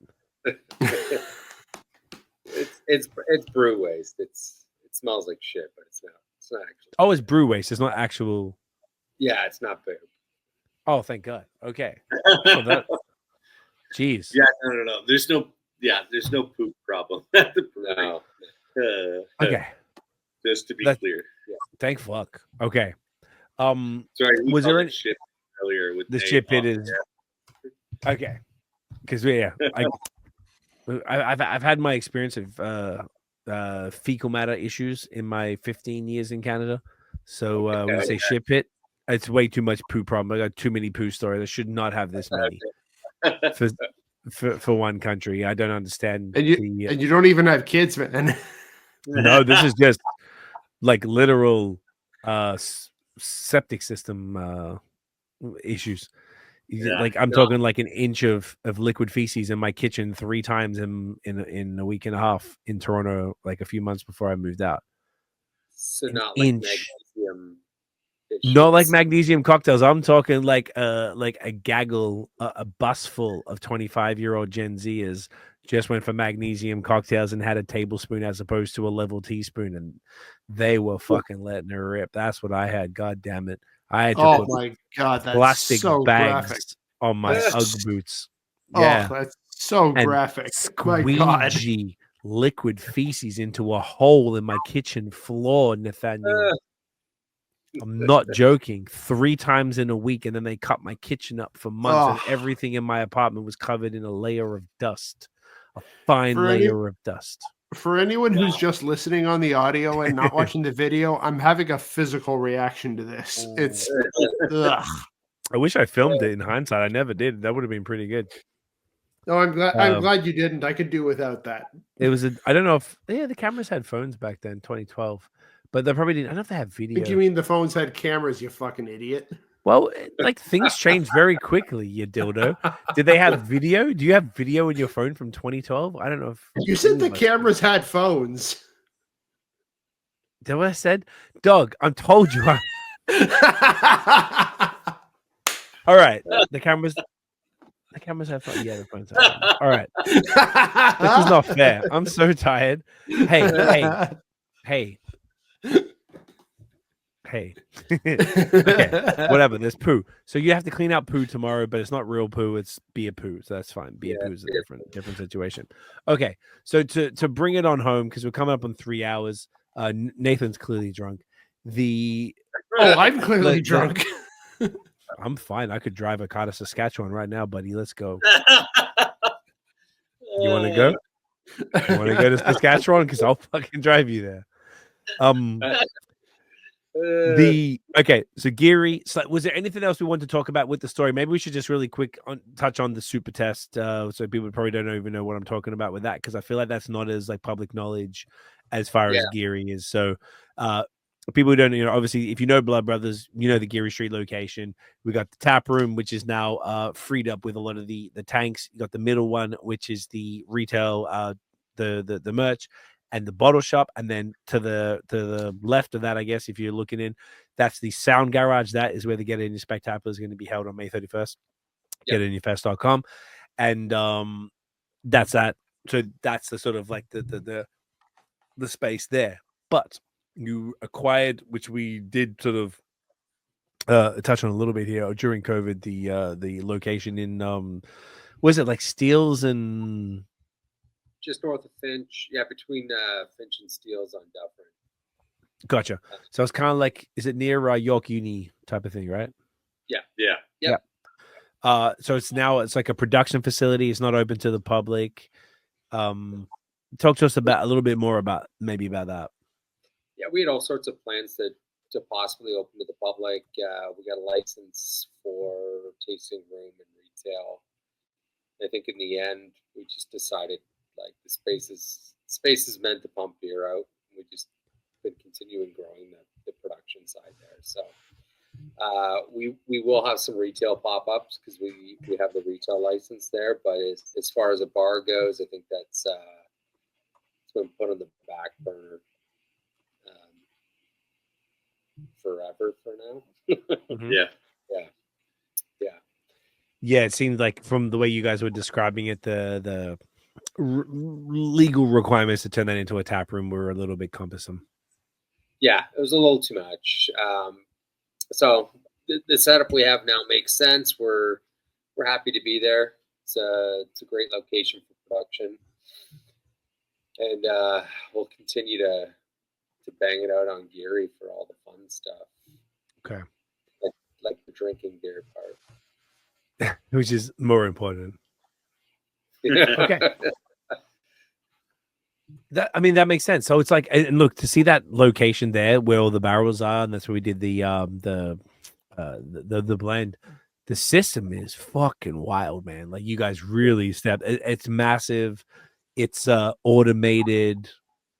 The way Patty was describing it, you can control some of it from an app from home type shit, which is just spectacular. It allows you guys to do so much, and I think it's really cool to see that growth. To go, you see Geary, and you got this, from the way you described it earlier, that down a corridor, little rave type of building, to Geary, which is still cozy, but you can still fit a decent amount of people in there and pump out a decent bunch of beer, to now expanding into this. It's very cool, man. In 10 years, you guys should be proud. It's pretty fucking crazy. Absolutely. Thanks. Feel good about it someday. Some days when things go right. Yeah, I mean, obviously, like, nobody is probably arguably copying it more than those in the beer industry. Quick question. I was talking with Dan from Zenon today. I know you guys met him at the Jays game, and he was like, "Oh, the brothers are the so cool." And I was like, "Fucking told you." So Dan's become a good friend of Nate Now's, and the great friend of the show, and just a good mate. So he was saying, I was with the Town Boys yesterday because we were wrapping up the collab, and he was like, "Oh, did anyone talk about the tax cut, the new budget?" And I was like, "No."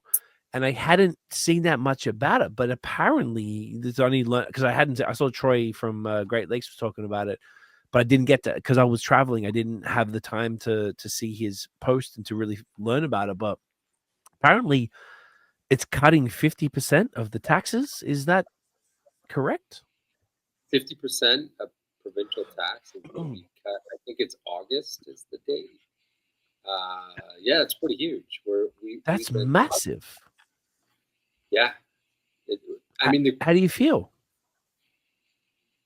Yeah, it seemed a bit surreal when we got the news. I just didn't think it was ever going to happen in Ontario. Yeah. I mean, we're pretty excited. It's going to make business a little easier for sure. Yeah. I know Alberta will still be paying a quarter of what we'll be paying, but I was about to say, yeah. It's not all the way there. It's a start. Yeah. Yeah, I think it's long overdue. I think they've been making business a little too difficult for craft producers in Ontario. And I think it's a great move. We're excited about it. That's so cool. 50%. So what are the numbers? Is that the $1.20 down to 60 cents, or is it 60? What is it? The $1.20 that the OCB had, that was a campaign they did last year. Yeah. That was like just the cost of like ingredients and whatever. I can't remember what the tax portion of that was, but you can speak to that a little bit more. But like they're including the cost of a can, the cost of ingredients. I see. So it wasn't just like a tax thing. Yeah, I mean, like, again, it kind of blew up the whole buck of beer thing, and even this half the tax is not going to put us anywhere near $1 of beer as being like a feasible option. Right. But I think it's going to allow a lot of breweries in Ontario reinvest properly into their businesses. I mean, we've even had to hold on to projects and other things because there's just not the funds to reinvest. And I think that this tax cut, those who use it properly will be reinvesting in people and equipment. I think it will have a positive impact on unemployment, on growth of businesses in Ontario, especially craft. I mean, beer alcohol period is on a small decline, especially craft. It's going to help producers stay open. It's going to help producers reinvest. Yeah, I think it's great. Amazing. It's like the best news that I've heard in a while. I think it's it seems so cool. It seems so encouraging in a time where, I don't know, things is unsure. There's a lot of uncertainty. There's tariffs, there's taxes, there's fucking Gen Z drinking fucking magnesium cocktails, like, Yes. Which I blame them more than anything else, to be honest.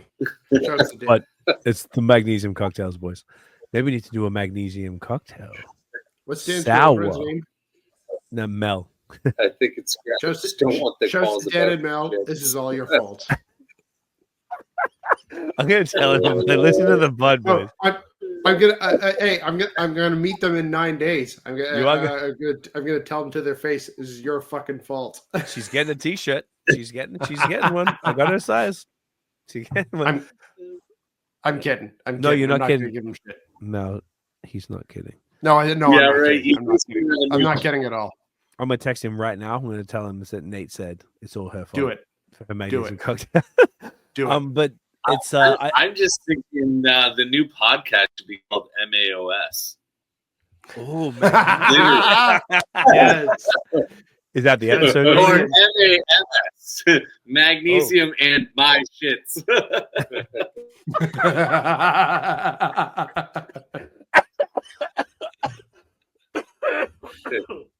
Oh my God, you wrecked it. You guys are choking me tonight, boys.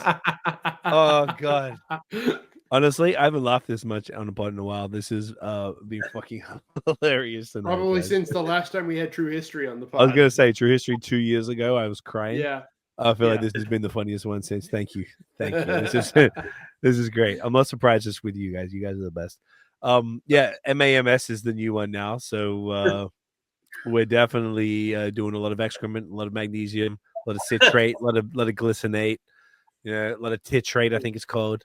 Holy shit! This is too much supplement talk for me. Yeah, there's a lot. Someone was telling me about another magnesium one the other day. I forgot what it was, but we're gonna be shitting. We're gonna be shitting, boys and girls. We're gonna be shitting a lot. Is that the episode name? We gonna be shitting? Oh, no, maybe not. Maybe not right before the event. Maybe not right before the event. I'd be cool if it's not that.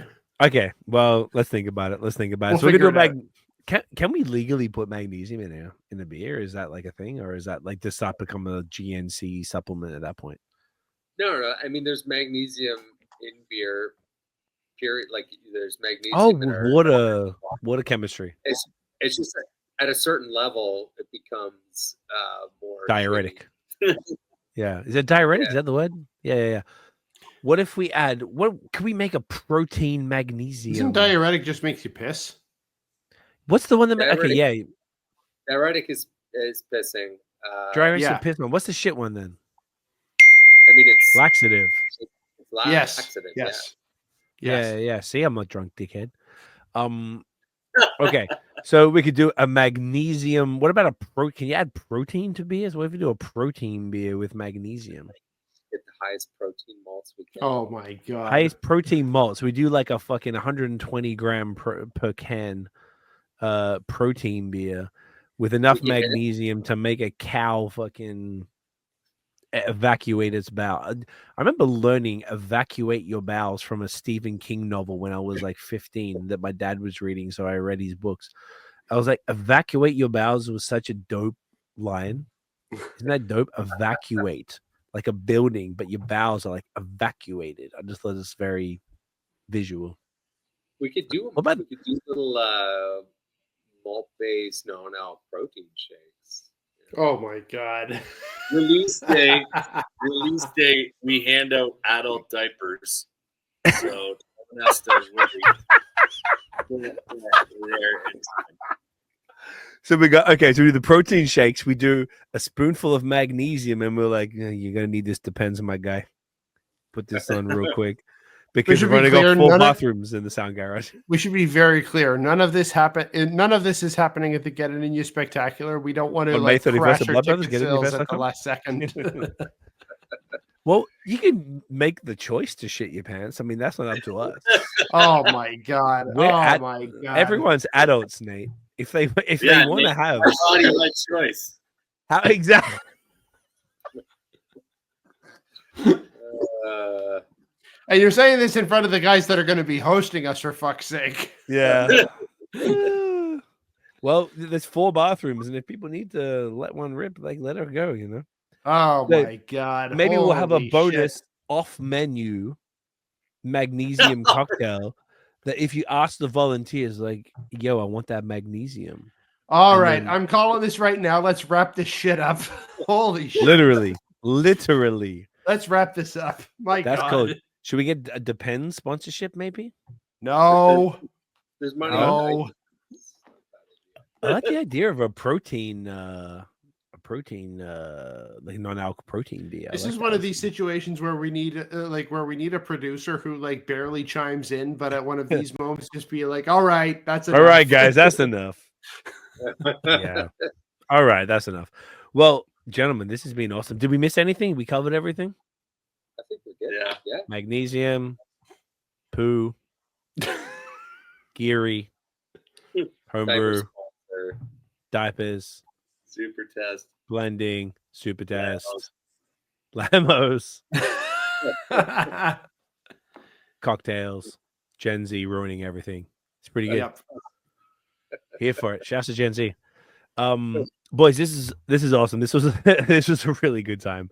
I haven't laughed as much in a while. Thank you so much. This is hilarious.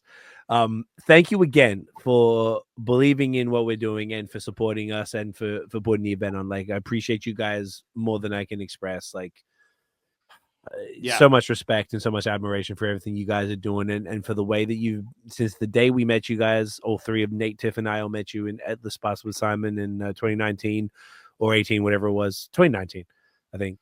Until now, every time we've seen you, it's just love. It's always always so happy to see you guys, and you're just I think shining lights in the scene. I feel like everyone loves you for a reason. You've been just like real leaders of craft beer in Ontario, and the way that you carry yourselves, the way you carry your business, I think it's just a beautiful thing, man. Please keep going, and you guys should be extremely proud of everything you've achieved. And I'm excited to see the way that you guys keep growing and, taking everything, whether it's, from Geary to the new spot to, the export markets and all the things that you're doing, I'm super excited, by the way, that because Erica hit me because you got hit up by Pint of Origin in Australia to send stuff out there. She's like, "Are they legit?" Like, yeah, they fucking legit. Like, get them going. And that makes me super excited to know that my people in Australia could be drinking Blood Brothers beer in Melbourne, and it's very cool, man. You guys should be extremely proud that you didn't even care to start a business, and look at you now. Isn't that awesome? Yeah, it's a weird and wonderful universe, eh? Oh my god, yeah. Much respect to you guys. We're super excited to be part of this and celebrate 10 years for you guys. This is great. You're the best. I appreciate you guys immensely. Thank you so much. Yeah. Thank you again. Well, just before you wrap up there. Brother. Let me shower some love on these guys. Do it. Give them a shower. Shower them. Diddy style. Hit them with 1,000 bottles of lube. No, seriously. Like guys, we've been fans for so long, and we love everything that you've done, and truly, like when we met at Les Pas like 6 years ago now, or 5.5 years, whatever, whatever it's been in 2019, to leap forward from then to think where we are now, going to be hosting this festival in 9 days time as we record.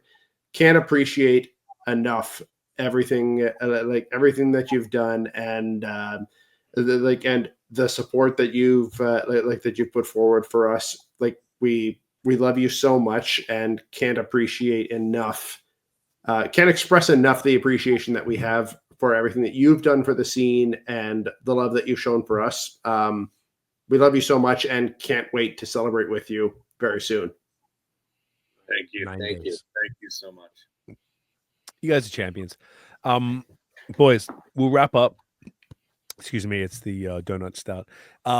Stick around. Once we wrap up, we'll finish up off air. But thank you again for taking the time to hang out and to actually finally get the story here. And talk a lot about poo and What a pleasure. It's just a lot of things. We have to come up. Maybe the episode is magnesium cocktail. I don't know. We have to come up with a good name. Where can everybody find Blood Brothers online and in real life? What's all the where should everybody go? bloodbrothersbrewing.com. Okay. They can order all across Ontario. You can order home delivery. Yeah, you can get merch anywhere you want. Anywhere in the world. Anywhere you want. Delivered. What about the island that only has penguins on it? Don't know what the rate is yet, but we could figure it out. Just want to double check. Because if the penguins might want a Blood Brothers hat, they're pretty fire, bro. And maybe they want some non-alc Paradise Lost. I don't know, And then, alcohol all through Ontario until we drop the border stuff. Let's go. Ship to Vancouver. Let's go. Yeah. But we're export all over Canada. All over Canada, okay. all over the globe, really. Just depends on the time of year and what's out there. So cool. Yeah. And it's 165 Geary? 165 Geary Avenue, Toronto. In Toronto, Ontario. If you want to come to the tap room, which you should, come visit. Absolutely. Come check it out. The merch store is packed. The fridge is packed. It's a vibe. You need to go. We, every time we got someone from out of town, it's where I take people. And maybe or maybe not by the time this comes out, Session 2 tickets will still be available. Who knows? Maybe not. Maybe not. Get it in your fest.com. We'll see. I don't know. Maybe people will be ready for their magnesium cocktails, and they've already got it. They've already got their tickets. Holy shit! We're not gonna have magnesium cocktails, dog. We've just talked about. We agreed. The four of us agreed, bro. It's off menu. Just ask for it. I want the magnesium cocktail. Dustin and Brayden said that I can have it for one token. 4 ounces. We gotta get those last minute Gen Z sales in. That's what I'm saying, bro. We need to convert. They want the mom. Yeah, we could do that, right? Put a little one-way keg, Tell Dan and Mel to tell their friends. Yeah, bring all your little Gen Z friends. You know what I'm saying? All right, let's wrap this shit up. Boys, stick around after. We'll wrap up off air. But boys, thank you so much for taking the time to hang out. Appreciate you all immensely. Guys, thank you so much for watching and listening. If you enjoyed the episode, smash a thumbs up. Hit subscribe below. Hit that notification button, Nathaniel. Ding. So you know when the new drops. Follow us everywhere at BAOS Podcast and Nathan Does Beer. Check out the long form audio, Spotify, Apple Does Podcast. So tired. Yeah, Apple Does Podcast. Sure, go to Apple. See they do podcast. Debbie Why does not? That. Why not? One other. Make sure. I think it's bospodcast.myshopify.com for the glassware, for the flipping the hats. What else do I say? That's it. All right, y'all. See you in the next one. Peace out. Cheers. Ta-ta. Peace. Peace out.